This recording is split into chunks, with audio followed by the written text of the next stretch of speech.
তখন আনন্দবাজার তো জ্যোতিষকে ভরা, একবার ঢুকলে বেরোতে ইচ্ছে করতো না। শেষের দিকে এমন হতো বেরোলে আর ঢুকতে ইচ্ছে করতো না। আমার খেয়াল নেই পরদিন সকালবেলায় আমার বিয়ে করতে যেতে হবে বহরমপুরে। আমি যদি কারো একটা অনুগ্রহ নিই, উনি একটা কাগজ পাঠিয়ে দিলেন সেই খবরটা ছাপতে হবে, যেটা আমার মনোমতো নয়। বিশ্বকাপ ফুটবল কভার করতে কেউ যায়নি আমার আগে। সুভাষ চক্রবর্তী তখন স্পোর্টস মিনিস্টার ছিলেন। 3 বছর কেটে গেছে, অভিক সরকার কথাটা মনে রেখেছেন, যদি যাই তাহলে অফিসের পয়সায় যাব। ডান দিক থেকে পেলে এক ভদ্রমহিলাকে নিয়ে আসছে, ক্যামেরায় রোল নেই, বিয়ের ঘড়ি ছিল, রোলেক্স ঘড়ি। আমি ওটা খুলে বললাম তুমি এটা রাখো, রোলটা দাও, আমি পেলের সঙ্গে একটা ছবি তুলবো। টাটকা খবর অনেকেই পেয়ে যাচ্ছে ঘরে বসে। তাহলে পরের দিন যখন আপনার লেখা বেরোবে, সেই সময় আপনি কেন পড়বে লোকে, এটাকে কমব্যাট করা কি উপায় আছে? প্রদীপ ব্যানার্জির যত লেখা আমাদের বেরোতো আনন্দবাজারে, সব লেখাগুলো আমি লিখে দিতাম। কলকাতার আন্ডারওয়ার্ল্ড নিয়ে লিখতে কেমন হয়? নিজেও সাতটা খেলতাম, একদিন পুলিশের হাতে ধরা পড়ে গেছিলাম। আপনার গল্প নিয়ে তো ওয়েব সিরিজও হয়েছে। হ্যাঁ, সিনেমাও হয়েছে। সোনাগাছির বইটা হয়েছে ওই ভলিবল, কাবাডির মতো লেস পপুলার গেমসগুলো আনন্দবাজারে তখন বেরোতো। আপনারা যখন পলিটিক্যাল রিপোর্ট বার করেন তখন কি জ্যোতি বসুকে দিয়ে লেখান? বা সিনেমার যখন করেন শুধুমাত্র সত্যজিৎ রায়কে দিয়ে লেখান? এত বিজ্ঞাপন থাকতো যে আমাদের স্পোর্টসের জায়গা খুব কম থাকতো। আমি প্রথম লোক আনন্দবাজারে হয়ে যিনি রোভার্স কাপ কভার করতে গিয়েছিলাম। ভালো স্পোর্টস জার্নালিস্ট হতে গেলে 1 বছর অ্যাটলিস্ট রূপক সাহার আন্ডারে। আপনি প্রফেশনাল হিসেবে সাকসেসফুল কতটা, নাম্বার 2 হচ্ছে যে আপনি যাদের রেখে যাচ্ছেন তারা আপনাকে ক্রস করে যেতে পারবে কিনা।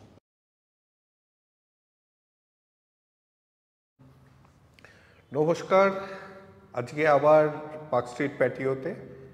এর আগেও দেখেছেন আমরা এখানে সেশনস করেছি, তখনও বলেছিলাম, আবার রিপিট করছি, কলকাতার একদম মধ্যস্থলে এত সুন্দর ব্যাঙ্কোয়েট এবং তাদের পরিষেবা এত সুন্দর যে খুব কম জায়গায় এমন পাওয়া যায়। তো আপনাদের বার্থডে পার্টিস হোক কিংবা মিটিংস হোক কিংবা কিটি পার্টিস হোক, যাই হোক, আপনারা ওনাদের সাথে যোগাযোগ করলে ওনারা নিশ্চয়ই আপনাদেরও একই রকম পরিষেবা দেবেন। আর ওনারা ব্যবসা পেলে আমাদেরও বারবার করে এই জায়গাটা ব্যবহার করতে দেবেন। তো সবারই তো, আমাদেরও তো কিছু দিতে ভালো লাগে, সব সময় ওনাদের থেকে নিয়েই যাচ্ছি এই সুযোগগুলো, সেগুলো একটু যেন কুণ্ঠাবোধ করছি। তো আপনাদের থেকে একটু ব্যবসা ওরা এবার পাক।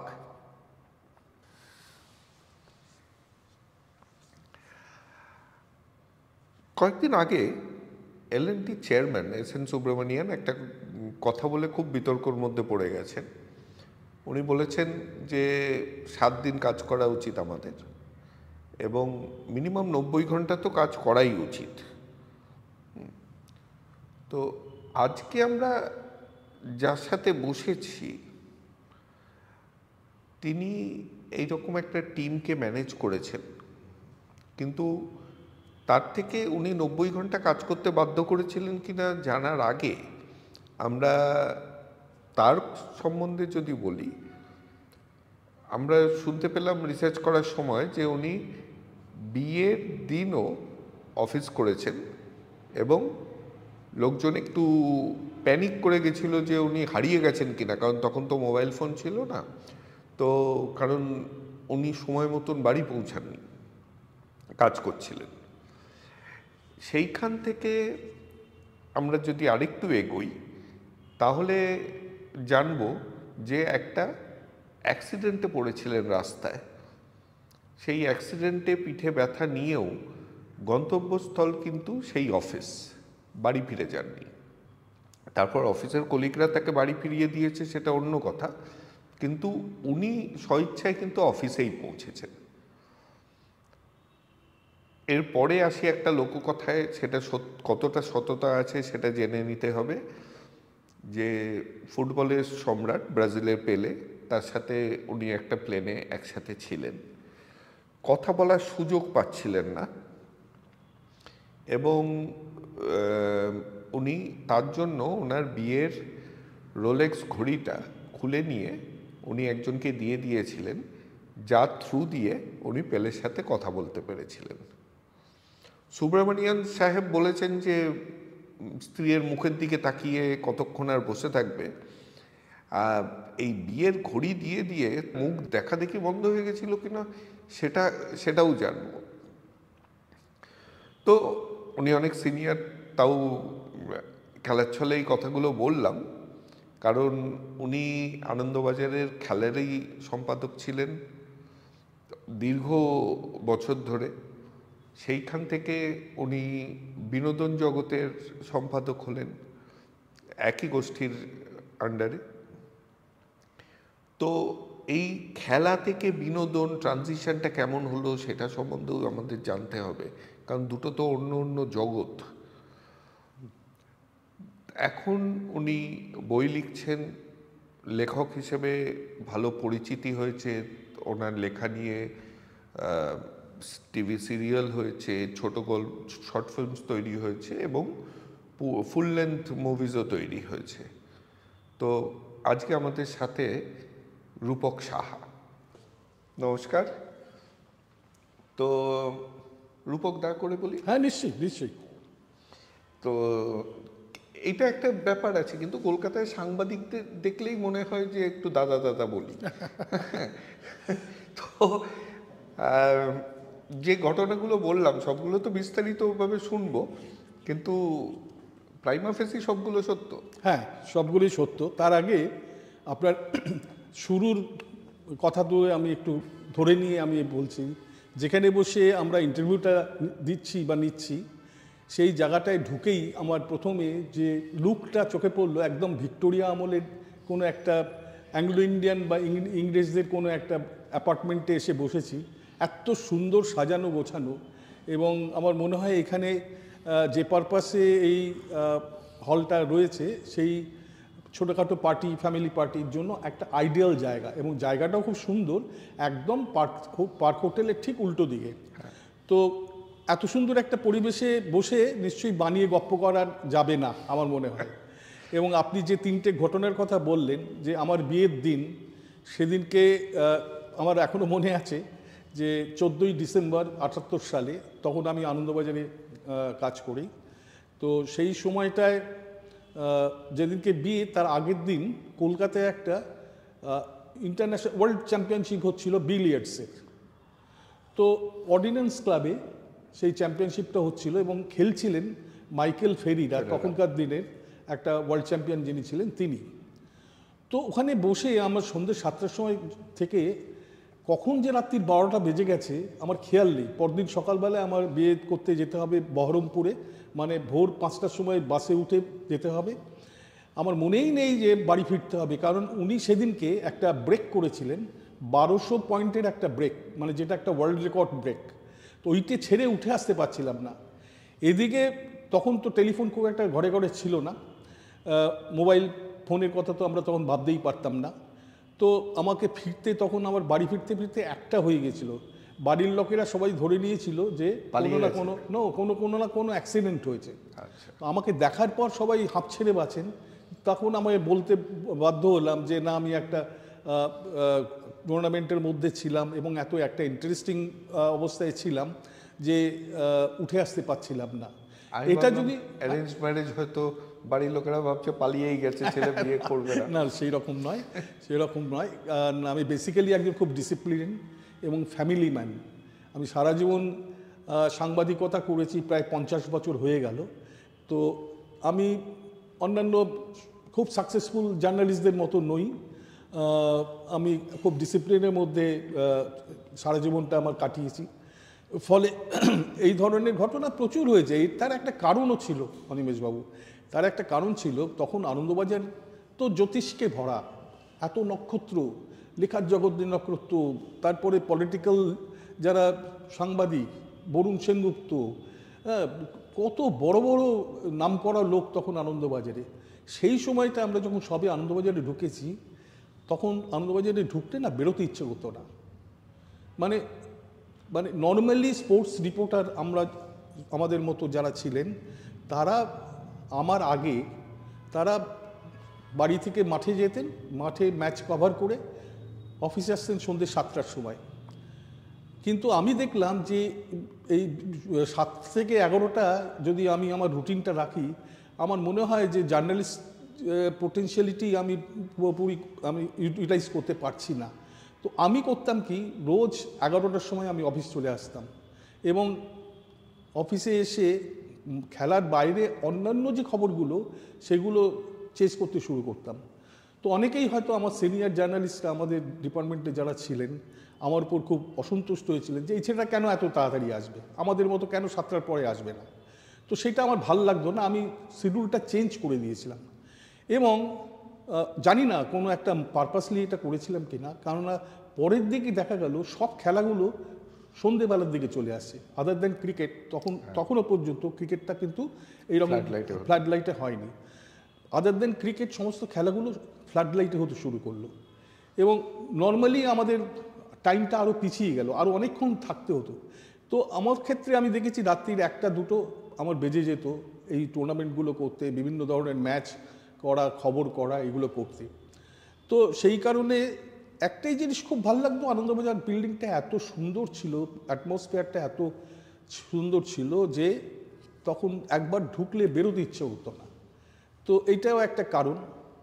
আর একটা কি আপনি উদাহরণ দিচ্ছিলেন প্রথম শুরুর দিকে, ঘড়ি দেওয়া পেলে। হ্যাঁ, ঘড়ি। আচ্ছা, সেটা হচ্ছে যে আমার জীবনে মানে প্রথম একটা বিগ ব্রেক হলো ইটালির ওয়ার্ল্ড কাপের সময়। তখনও পর্যন্ত মেইন স্ট্রিম বাংলা কাগজ থেকে কোনো জার্নালিস্টকে বিশ্বকাপ ফুটবল কভার করতে পাঠাতো হয়নি, কেউ যায়নি আমার আগে। তো আমি তার আগের বার মেক্সিকো ওয়ার্ল্ড কাপের সময় 1986-এ ওয়েস্ট বেঙ্গল গভর্নমেন্টের সুভাষ চক্রবর্তী তখন স্পোর্টস মিনিস্টার ছিলেন। তো উনি অনেক প্লেয়ারদের উনি দেখতে পাঠাতেন, quarter final match, semifinal match, final match দেখতে পাঠাতেন। এরকম একটা বড় টিম 20-25 জনের একটা টিমকে প্রত্যেকবার পাঠাতেন।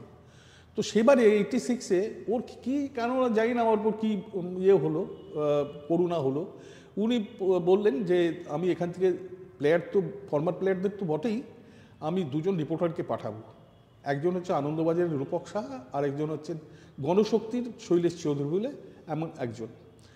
তো আমাকে উনি প্রায় দিনই বলেন আপনার পাসপোর্টটা দিয়ে যান, আমার রেডি হতে হবে। আমি গা করি না।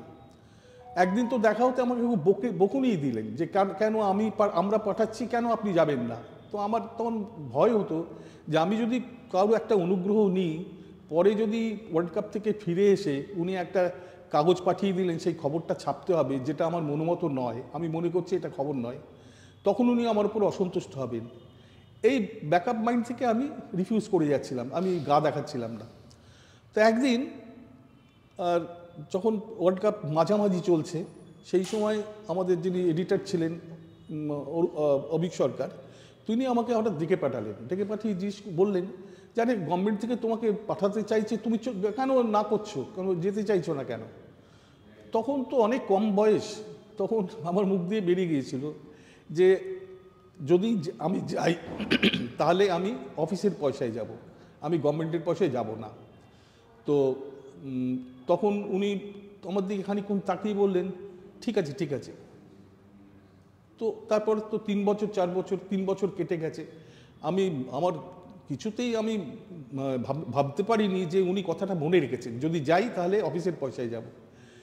ঠিক 1989-এ একদিন উনি আমাকে ডেকে বললেন এই তোমাদের ওয়ার্ল্ড কাপ তখন ফর্ম আসতো 1 বছর আগে। উনি আমাকে বললেন যে এই তোমাদের ওয়ার্ল্ড কাপ অ্যাক্রিডিটেশনের ফর্ম এসে গেছে, প্রিয়রঞ্জন দাসমুন্সির সঙ্গে আমার প্লেনে দেখা হয়েছিল, তুমি কালকে গিয়ে ওটা আমাকে নিয়ে এসে ফর্মটা নিয়ে এসে আমাকে দিয়ে সই করিয়ে নেবে। তো আমি খুব অবাক হয়ে গেলাম যে 3 বছর আগের একটা কথা উনি মনে রেখেছেন। এবং আমি সে বছর 90-তে আমি ওয়ার্ল্ড কাপ করতে গেলাম।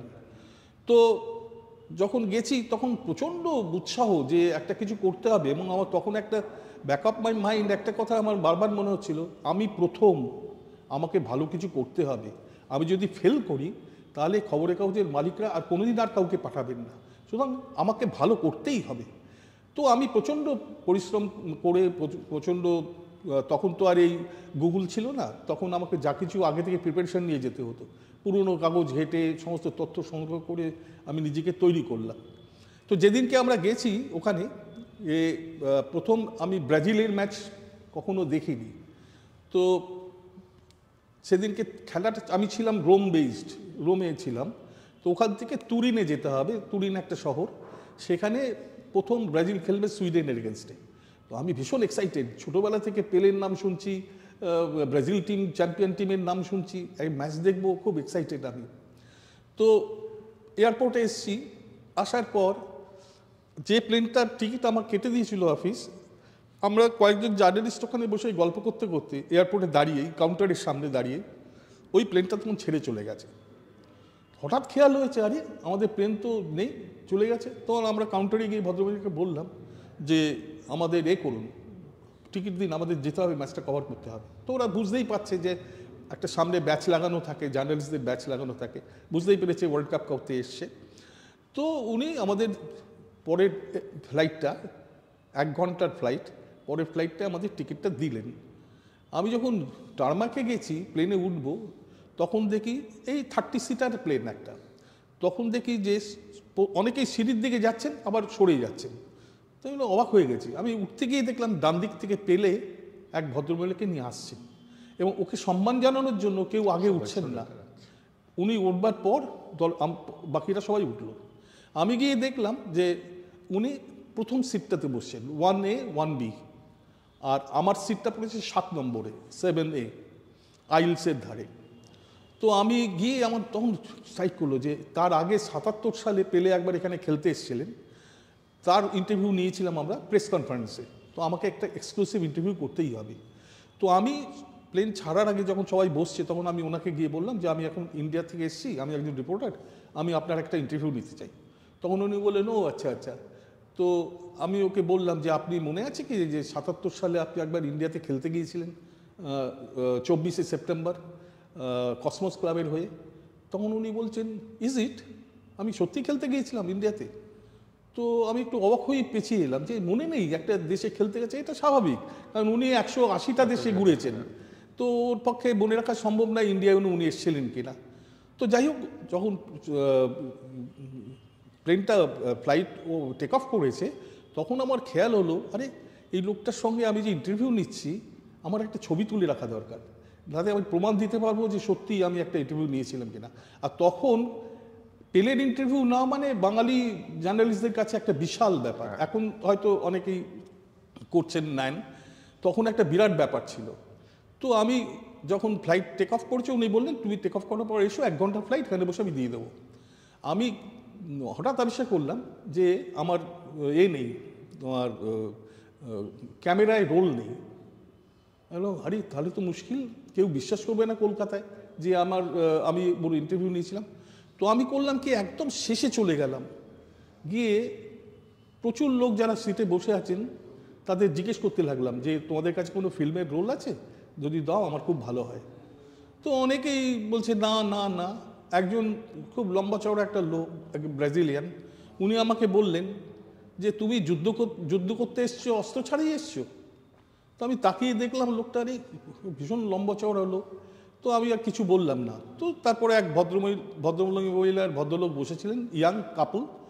তো আমি তাদেরকে বলতে, তখন ভদ্রমহিলা ওকে বলছেন, তার হাজবেন্ডকে বলছেন যে তুমি দাও না, তোমার কাছে তো রয়েছে।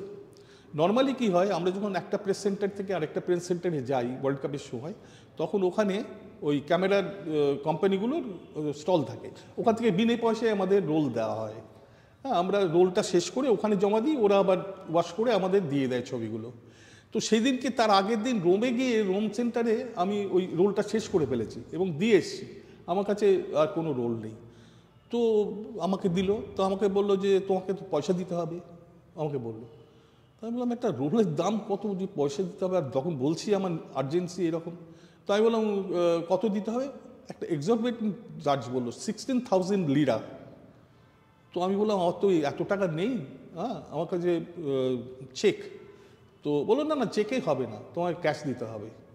তো আমার হাতে তখন একটা বিয়ের ঘড়ি ছিল, রোলেক্স ঘড়ি। আমি ওটা খুলে বললাম তুমি এটা রাখো, তুমি আমাকে রোলটা দাও, আমি পেলের সঙ্গে একটা ছবি তুলবো। তারপরে উনি দিলেন, আর ভদ্রমহিলা যিনি ছিলেন তিনি ওকে বলছেন কি করছো, তুমি দিয়ে নাও না ওনার। তো আমি নিয়ে গিয়ে ছবি তুললাম। প্রথম ছবিটা তুলেছি, আমাকে পেলে ওই এয়ার হোস্টেস কেটে বলে নেই, এর সাথে আমার ভালো করে একটা ছবি দাও। তো আজকে যদি এই ইন্টারভিউটা আমার বাড়িতে করতেন, তাহলে সেই ছবিটা আমি বড় করে আমার বসার ঘরে টাঙিয়ে রেখেছি। তো তো উনি আমাকে প্রথম ছবিটা তোলার পর তখন এয়ার হোস্টেসকে বললেন এই আবার একটা ছবি তোলো, এটা মিস হতে পারে। আবার একটা ছবি তোলা হলো। ছবি তোলার পর 1 ঘন্টা ধরে ওর ইন্টারভিউ নিলাম, নেওয়ার পর ফিরে এসেছি। ফিরে এসে তখন আমার মনে হলো যে এতগুলো লোকের সামনে আমাকে যে লোকটা হেনস্থা করলো তাকে একটা কিছু বলা দরকার। তখন আমি ওকে গিয়ে বললাম যে সামটাইমস ইট হ্যাপেন্স, আপনি বললেন তো আমি বললাম আমার সিচুয়েশনটা বললাম। তখন আরেকজন পাশ থেকে বললেন না তুমি কার সাথে ঝগড়া করতে এসছো, এই ভদ্রলোক কে জানো? তো আমি বললাম কে? বললো মিগুয়েল ডি লামা। কে উনি? বললেন পেলে যত লেখা সারা পৃথিবী জুড়ে পেলের যত লেখা বেরোয় ইনি হচ্ছেন ঘোস্ট রাইটার। তখন আমি দেখলাম সত্যিই তো এই যিনি ঘোস্ট রাইটার তিনি তো পেলে সম্পর্কে আমাকে অনেক উদাহরণ অনেক ঘটনা বলতে পারেন। আর 77-এর পর 90, 13 বছর পেরিয়ে গেছে, কলকাতার লোক পেলে সম্পর্কে কিছুই জানে না বলতে গেলে। ওর পাশে গিয়ে বসলাম, বসে ওর কাছ থেকে নানা রকম তথ্য নিলাম এবং সেই তথ্য দিয়ে যখন আনন্দবাজারে আমি ঠিকই অ্যান্টিসিপেট করেছিলাম, আনন্দবাজারে যখন ফার্স্ট পেজে ওই বিরাট ইন্টারভিউটা বেরোয় পরের দিন, তারপরে অনেকেই এসে তাদের মধ্যে অনেক খ্যাতনামা ফুটবলারও ছিলেন, হ্যাঁ রূপকও পেলের ইন্টারভিউ নিচ্ছে, এরকম একটা তাচ্ছিল্যের কথা বলেছিল। তারপরে আমি যখন আমাদের স্পোর্টস স্টারের সমস্ত বাঞ্চ যাচ্ছিল ছবি, আমাদের একটি ছেলে ডেরেক ওব্রায়ান আছে, তার ভাই অ্যান্ডি ওব্রায়ান, ও ছিল তখন কাজ করতো স্পোর্টস ওয়ার্ল্ডে। তো ওকে বললাম তুই আমার ছবিগুলো তুই পাঠিয়ে দে, পেলের সঙ্গে আমার ছবিগুলো। তো ও তখন ছবিগুলো পাঠিয়ে দেয় কুরিয়ার দিয়ে, এবং সেই ছবি যখন আনন্দবাজারে আমার ডিপার্টমেন্টে বড় করে টাঙানো হয়, তারপরে এসে অনেকেই মাপ চেয়েছিলেন যে না না এটা আমরা খুব বাজে কথা আলোচনা করেছিলাম, এটা বলা আমাদের ঠিক হয়নি। তো আমাদের পারসেপশনটা এইরকম বাঙালি। ঘড়িটাকে ফেরত দিয়েছিল, সেটাও একটা ইন্টারেস্টিং ইনসিডেন্ট। যখন সেদিনকে যখন বেরিয়ে যাচ্ছি এয়ারপোর্ট থেকে, তখন হঠাৎ আমার ঘড়িটার জন্য কেমন লাগলো যে এরকম বিয়ের একটা ঘড়ি আমি দিয়ে দিলাম। তো তারপরে গিয়ে যখন বেরোচ্ছি গেট দিয়ে, তখন দেখি ওই ছেলেটি এবং তার স্ত্রী দুজন ওখানে দাঁড়িয়ে আছে। ছেলেটি আমাকে একটা কার্ড দিল, কার্ড দিয়ে বললো যে আমরা এই হোটেলে আছি, তুমি এসে যে কোনো সময়, আমরা রোমের এই হোটেলে আছি, তুমি এসে যে কোনো সময় তোমার ঘড়িটা ফেরত নিয়ে যেতে পারো টাকাটা দিয়ে। তো ঠিক আছে। তার কিছুদিন পর, মানে 90-র ঘটনা বলছি, 98 ওয়ার্ল্ড কাপ ফুটবল হবে প্যারিসে, মানে ফ্রান্সে। তো মিশেল প্লাতিনি তিনি একটা প্রেস কনফারেন্স ডেকেছেন। তা আমি যেদিনকে প্রেস কনফারেন্সের চিঠিটা পেয়ে দেখলাম আরে এ তো সেই হোটেল যে হোটেলে ওই কাপলটা আছে, হোটেল সোফিটেল, মানে একটা বিশাল চেন, সারা পৃথিবীর অন্যতম বড় হোটেল ওটা। তাই আমি মনে মনে ভাবছি যে লোকটা এই এত বড় হোটেলে আছে, সে 16,000 লিরা মানে খুব অল্প টাকা, সেটাকে স্যাক্রিফাইস করতে পারলো না, তার জন্য আমার কাছে টাকা চাইছে। তো যাই হোক, আমি ওই যেদিনকে প্রেস কনফারেন্সে অ্যাটেন্ড করার দিন ঘুরে ঘুরে ওই ঘরে গেলাম, গিয়ে নক করতেই দেখি মহিলার দরজা খুলেছেন। পরে সেদিনকে জানতে পারলাম উনি টাকাটা নিলেন না, হাসলেন, উনি আমাকে ঘড়িটা ফেরত দিলেন। ফেরত দেওয়ার পর আমাকে বললেন যে উনি হচ্ছেন, মানে যে আমাকে যে ছেলেটি আমাকে এই রোলটা দিয়েছিল, সে হচ্ছে অস্ট্রেলিয়ান ফুটবল অ্যাসোসিয়েশনের প্রেসিডেন্টের ছেলে, ওদের সদ্য বিয়ে হয়েছে, ওরা হনিমুন করতে এসছে ওয়ার্ল্ড কাপে। তো সেদিনকে এই ঘটনাটা হলো। যথারীতি এটা দেখে আমি দেখলাম ঘড়িটা বন্ধ হয়ে গেছে, এতদিন ওই ড্রয়ারে পড়েছিল। তো আমি গিয়ে কোথায় কি করব, ওখানে ঘড়ি সারাইয়ের দোকানও নেই। তো আমাকে একজন বললেন যে তুমি যাও ভ্যাটিকান সিটিতে যাও, ওখানে একটা ঘড়ির দোকান আছে আমি দেখেছি, তুমি ওইখানে গিয়ে সারিয়ে নিয়ে আসবে। তো পরের দিন ভ্যাটিকান সিটিতে গেছি, গিয়ে ওই ঘড়িটা দেখালাম যে এটা বন্ধ হয়ে গেছে, তোমরা যদি ঠিক করে দাও। তো লোকটা হাসছে, বলছে আমাদের দেখে এখানে ঘড়ি বন্ধ হলে কেউ সারায় না, নতুন কেনে, তুমি নতুন কিনে নিয়ে যাও। তো আমাকে বাধ্য হয়ে নতুন ঘড়ি কিনতে হলো, ওটা আমার কিট ব্যাগের ভেতরে রেখে দিতে হলো। তো এটা একটা ইন্টারেস্টিং ঘটনা, মানে আমাদের কত রকম ফেস করতে হয় ওখানে গিয়ে। মানে বাড়ির ঝামেলা মেটাতে, বাড়ির ঝামেলা আর হয়নি তার মানে। আচ্ছা, অ্যাক্সিডেন্টের গল্পটা পরে শুনবো, তার আগে আপনাকে না একজন একটা প্রশ্ন পাঠিয়েছে। কারণ যখন শুনলো যে আমার খুবই পরিচিত, তো যখন শুনলো আপনার সাথে কথা বলবো, তাই সে বললো আমার এই প্রশ্নটা একটু।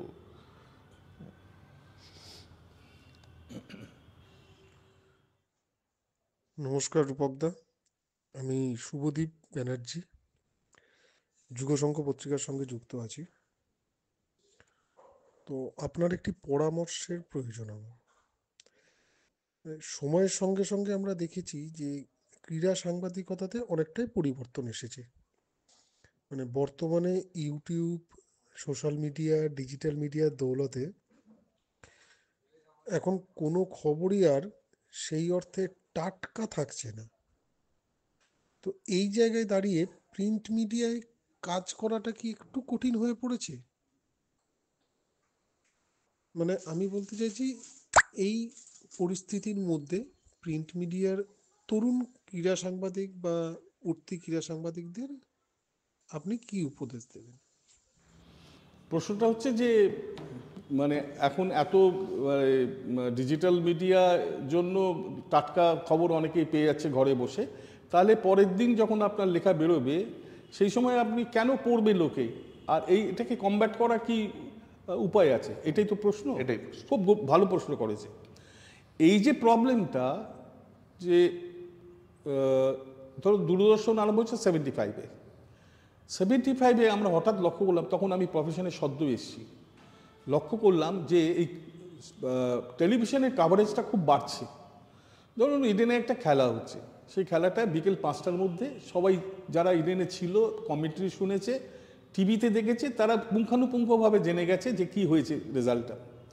এরপরে আমার 12 ঘন্টা পরদিন ভোর 5টার সময় বা 7টার সময় 14 ঘন্টা পর আমাকে কি লিখতে হবে যে লেখাটা লোককে আমি পড়াতে পারবো, যা সে দেখেনি। এইখানেই কিন্তু প্রথম চ্যালেঞ্জটা এলো আমাদের কাছে। পলিটিক্যাল নেতাদের এটা হয়নি, কারণ তখন নিউজ চ্যানেল আসেনি। প্রথম কিন্তু স্পোর্টসকে এইটাকে কমব্যাট করতে হয়েছে। তো তখন আমরা নিজেরাই কিন্তু এর উত্তরটা খুঁজে বার করেছিলাম। প্রথম কথা হচ্ছে যে এমন কিছু আমাকে লিখতে হবে যেটা অন্যরা কেউ জানে না, অন্যদের চোখে পড়েনি। এমন কিছু বলতে হবে যে ফরওয়ার্ড স্টোরি, ব্যাকওয়ার্ড স্টোরি। এটা বলতে আমি কি বোঝাচ্ছি, যে ম্যাচটা হলো, টনি গ্রেগ সেঞ্চুরি করলো, তাহলে এই সেঞ্চুরির জন্য আগামীকাল কি হতে পারে, ফরওয়ার্ড স্টোরি। সেটাকে আমাকে চিন্তা করতে হবে, সেটা টিভি কিন্তু দেখায়নি। আর ব্যাকওয়ার্ড স্টোরি, টনি গ্রেগের এই 45 বলের সেঞ্চুরি এর আগে কেউ করেছে কিনা, সেটা নিয়ে একটা স্টোরি, ব্যাকওয়ার্ড স্টোরি। তো ফরওয়ার্ড স্টোরি এবং ব্যাকওয়ার্ড স্টোরি। সেকেন্ড কথা হচ্ছে যে ম্যাচটা হচ্ছে, সেই ম্যাচটা সম্পর্কে আপনাকে খুব ভালো করে জানতে হবে, এবং ম্যাচের প্রতিটি মিনিট আপনাকে আত্মস্থ থাকতে হবে। ওখান থেকে যে কোনো একটা নতুন পয়েন্ট, হ্যাঁ, খুব ন্যারো ফোকাস অ্যাঙ্গেল থেকে দেখে সেই পয়েন্টটাকে আমি হাইলাইট করব। এবং আমার এন্টায়ার স্টোরিটা যদি 50% তথ্যগত সমৃদ্ধ হয়, বাকি 50% কিন্তু আমি কি মনে করছি, আমার মতটা কি, এই খেলাটা কেন হলো, কেন অফসাইড হলো, কেন অফসাইড দিল না, কেন হ্যান্ডবলটা অফসাইড পেনাল্টি দেওয়া উচিত ছিল কি দেওয়া উচিত ছিল না, এইটা তো আর ক্যামেরা বলবে না। বলবে হচ্ছে আমাদের মতো লেখকরা, আমাদের যুক্তি দিয়ে সাজাতে হবে, না ওটা পেনাল্টি ছিল, হাতে বলটা লেগেছিল, পেনাল্টি হয়েছে। তো এই যে চ্যালেঞ্জটা, ন্যারো ফোকাস থেকে একটা উত্তর দেওয়া, বলা, এইটা কিন্তু আমাদের যুগ থেকে শুরু হলো। নিজের ওপিনিয়ন ওরিয়েন্টেড কপি। আগে কি হতো, ডেসক্রিপটিভ হতো, কি হয়েছে, 35 মিনিটে গোল হয়েছে, 37 মিনিটে গোল খেয়েছে, 37 মিনিটে এই হয়েছে, এইগুলো হতো, ডেসক্রিপশন থাকতো। মতি নন্দী আমার গুরু, উনি এসে কিন্তু এই ন্যারো ফোকাসের দিকে যাননি, কারণ উনি ওদের সময়কার প্রেস বক্সে বসে উনি ম্যাচটা রিপোর্ট করতেন। আমাদের মতো প্রেস বক্সে ম্যাচটা খেলা শেষ হয়ে যাওয়ার পর ড্রেসিং রুমে আশপাশে ঘোরাঘুরি করতেন না, বা প্লেয়ারদের সঙ্গে গিয়ে কথা বলতেন না। উনি যেটা করতেন, উনি একটা চমৎকার গদ্য লিখে, অত্যন্ত সুন্দর অলংকার দিয়ে, উপমা দিয়ে, এত সুন্দর একটা সাহিত্য খেলার মধ্যে এসেছিল, লোকে ভীষণ লাইক করেছিল। আমাদের সময় কিন্তু সেটার, ওর মতো তো, উনি তো সাহিত্যিক ছিলেন, ওর মতো সাহিত্য আমরা ফোটাতে পারতাম না। আমাদের একটু অন্য আশ্রয় নিতে হয়েছিল। আমরা খেলার কথাটা বেশি বলতে শুরু করলাম, টেকনিক্যাল অ্যানালিসিসটা করতে শুরু করলাম। তো সেইটাই আমাকে সুবিধে করে দিয়েছিল অনেকগুলো কারণে। একটা ম্যাচ দেখে সেই ম্যাচটা কিভাবে লিখতে হয়, সেইটে আমি প্রদীপ ব্যানার্জির কাছে শিখেছিলাম, কারণ প্রদীপ ব্যানার্জির যত লেখা আমাদের বেরোতো আনন্দবাজারে সব লেখাগুলো আমি লিখে দিতাম। তো একসঙ্গে ম্যাচটা দেখেছি, উনি ম্যাচ রিপোর্ট করছেন, আমি তো সঙ্গে সঙ্গে মাথায় আমি মেলাতে শুরু করছি যে কোন পয়েন্ট উনি হাইলাইট করছেন, খেলার কার কী দোষ ত্রুটি ছিল, সেগুলো কিন্তু ওই দিনের পর দিন করতে করতে আমার ভেতরেও এসে গিয়েছিল অ্যানালিসিস করার ক্ষমতাটা। তো এই যে আমাদের প্রথম কমব্যাট করতে হয়েছে, এবং সত্যি এর জন্য প্রচণ্ড পড়াশুনো করতে হবে। আমি প্রথম বলছি, যে ছেলেটি জিজ্ঞেস করলো তাকে আমি বলছি যে প্রথম কথা হচ্ছে তোমায় খেলাটার ইতিহাস সম্পর্কে জানতে হবে, খেলার টেকনিক্যাল স্কিলসগুলো কী সেগুলো জানতে হবে। তারপরে মানে কারেন্ট টপিকস, ইন্টারন্যাশনাল টপিকস, ফুটবলের সম্পর্কে একটা ভালো আইডিয়া থাকতে হবে। মানে আমাদের সময় কি হতো, মতিদার আমলেও দেখেছি ইন্টারন্যাশনাল ব্যাপারগুলো বেশি আসতো না, খুব কম আসতো। এখন তো রোজই আমরা জেনে যাচ্ছি যে ম্যানচেস্টার ইউনাইটেড কী রেজাল্ট করছে বা বার্সেলোনা কী রেজাল্ট করছে। তো এই আগ্রহটা কিন্তু আমার আমল থেকে, আমি যখন আনন্দবাজারের স্পোর্টস এডিটর হলাম, আমি কিন্তু এগুলো দিতে শুরু করলাম।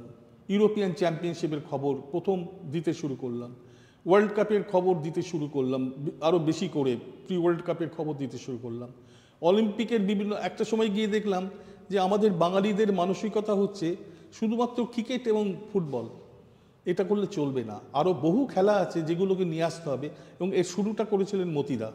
উনি কিন্তু অন্যান্য খেলাগুলোর যারা টপ নচার তাদের সম্পর্কে আনন্দবাজারে কিন্তু বেরোতেন। এবং আমি দেখেছি যে কাবাডির মতো খেলাও আনন্দবাজারের ফ্রন্ট পেজে বেরিয়েছে, ভলিবল, কাবাডির মতো লেস পপুলার গেমসগুলো আনন্দবাজারে তখন বেরোতো।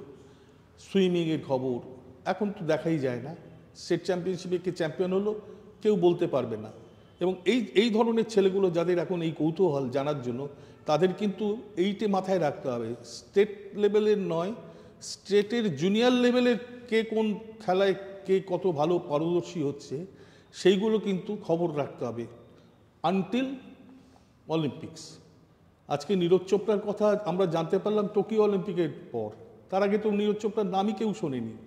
তো এইগুলো কিন্তু একটা যে লোকটা একটা ভালো স্পোর্টস রিপোর্টার হতে চায় তাকে কিন্তু এই পরিশ্রমটা করতে হবে, এবং দিনে অন্তত 10টা খবরের কাগজ পড়তে হবে। আমি যখন দেখলাম যে আমাদের এই ম্যাচ রিপোর্টগুলো এসে প্রদীপদা চুনিদা লিখে যাচ্ছে, তো আমার বলল তাহলে আমি কি করতে আছি, আমি তো এই ফুটবল রিপোর্টিংয়ের জন্যই এসেছি। তাহলে আমি একদিন গিয়ে অভিজ্ঞকে স্ট্রেট বললাম যে আপনারা যখন পলিটিক্যাল রিপোর্ট বার করেন তখন কি জ্যোতি বসুকে দিয়ে লেখান, বা সিনেমার যখন করেন শুধুমাত্র সত্যজিৎ রায়কে দিয়ে লেখান, তাহলে আপনারা আমাদের ফুটবল রিপোর্টিংয়ের ম্যাচ কেন আপনারা প্রদীপদা চুনিদা লিখবে, কেন আমরা লিখবো না? তো উনি অবাক হয়ে গেলেন, উনি আমাকে বললেন যে না না, এটা এই ট্রেনটা বেশি দিন থাকবে না। তখন আজকাল কাগজটা এসছে এবং ওরা প্লেয়ারদের দিয়ে খুব লেখাতো, এবং ওই সময়টা স্পোর্টস পেপারটা ওদের খুব পপুলার ছিল, কারণ অনেক জায়গা পেত, দুটো পাতা জুড়ে লেখা, অনেক লেখা হতো। আমাদের যে সুযোগটা কম ছিল, কারণ এত বিজ্ঞাপন থাকতো যে আমাদের স্পোর্টসের জন্য জায়গা খুব কম থাকতো, এই একটা অসুবিধা আমাদের ছিল। তো সেইটার পর আমি কিন্তু সাহস করে নিজে লিখতে শুরু করলাম বড় ম্যাচগুলো, এবং পরে দেখলাম যে আমাদের লেখাগুলো লোকে নিচ্ছে। আমরা যখন কলকাতার বাইরে যাচ্ছি, রোভার্স ডুরান্ট, আমি প্রথম লোক আনন্দবাজার হয়ে যিনি রোভার্স কাপ কভার করতে গিয়েছিলাম। তখন এই রোভার্স ডুরান্ট, ইস্টবেঙ্গল মোহনবাগান যখন চ্যাম্পিয়ন হতো, সেই খবরগুলো আমরা এজেন্সি মারফতে পেতাম। আমি গিয়ে দেখালাম যে না, এইটা লোক পাঠালে কিন্তু সার্কুলেশন বাড়ে। তো এইটা ট্রেনটা শুরু হলো, এবং ওই একই সাইকোলজি আমার কাজ করেছিল যে যদি আমি ভালো না করি তাহলে ভবিষ্যতে আর কাউকে রোভার্স ডুরান্ট করতে পাঠানো হবে না, বা ফেডারেশন কাপ বা সন্তোষ ট্রফি করতে পাঠানো হবে না। সন্তোষ ট্রফিতে অবশ্য লোক পাঠাতো, তখন একটা অন্য ধরনের গুরুত্ব ছিল এই টুর্নামেন্টটা।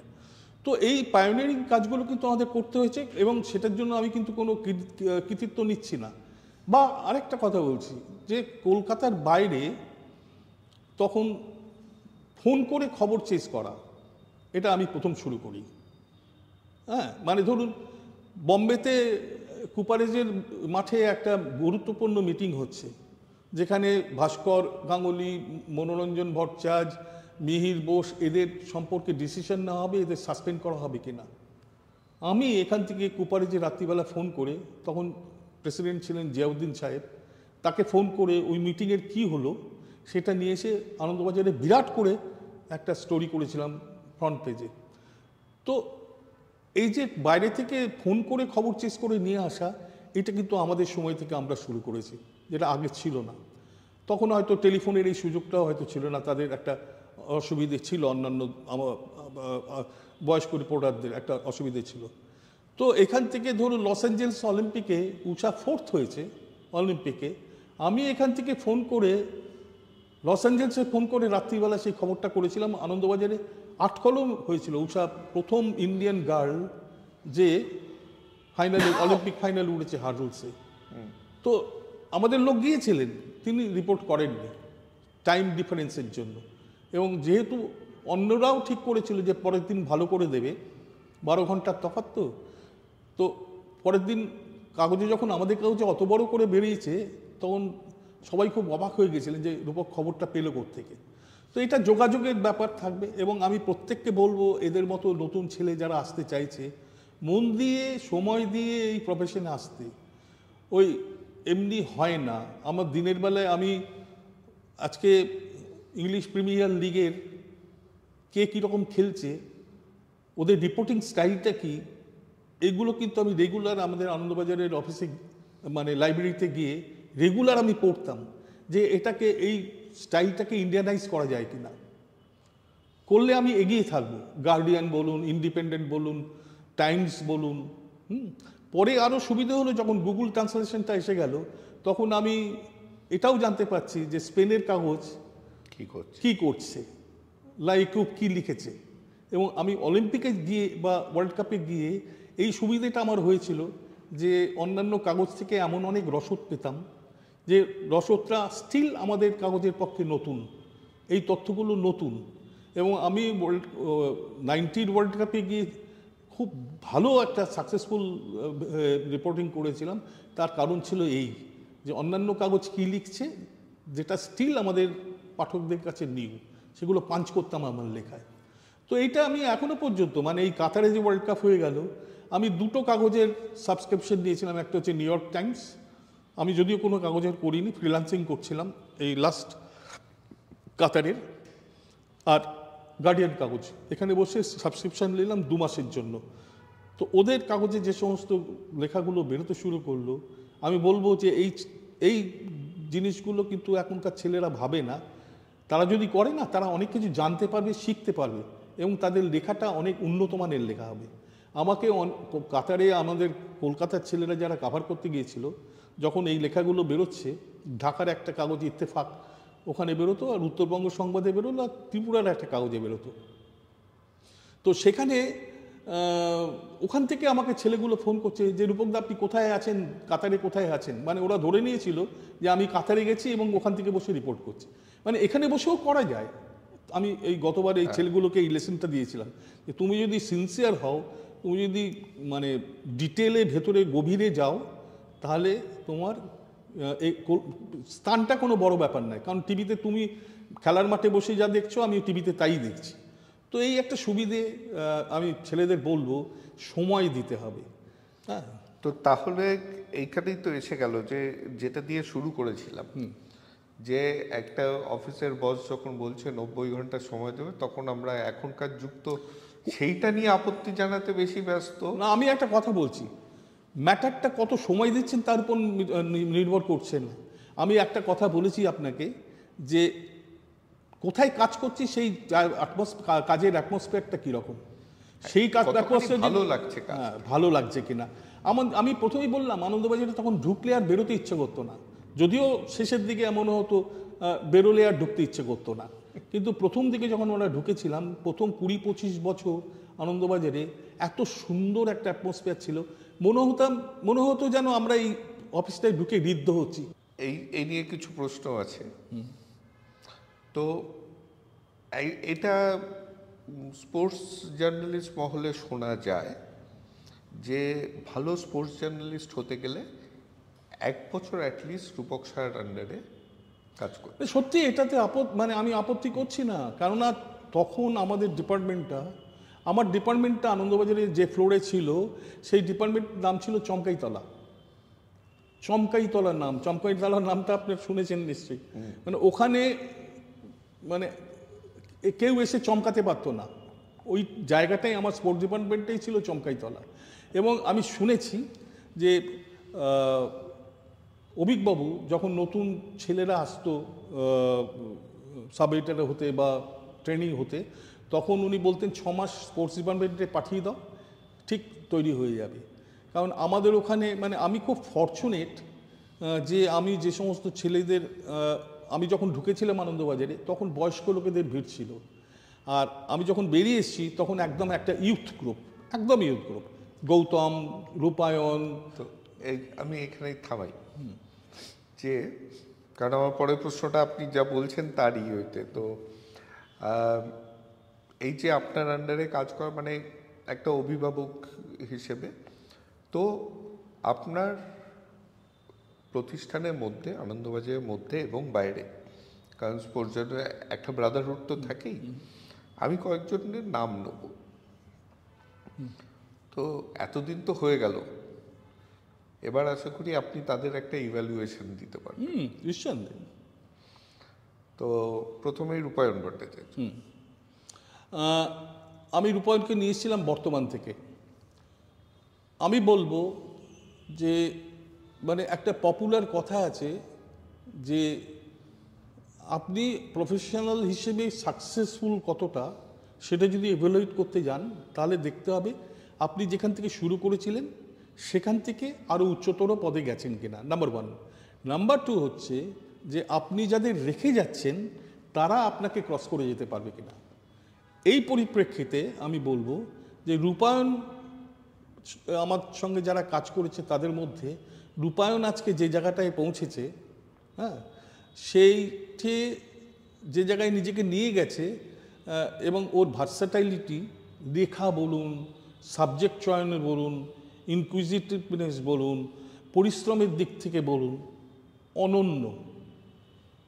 আমি ওর মতো ছেলে আমি প্রত্যেক মুহূর্তে ওকে আশীর্বাদ করি যে ও যে উচ্চতায় নিয়ে গেছে আজকে এই জার্নালিজমটা, এই উত্তরবঙ্গ সংবাদে বা এই সময়ে অনবদ্য।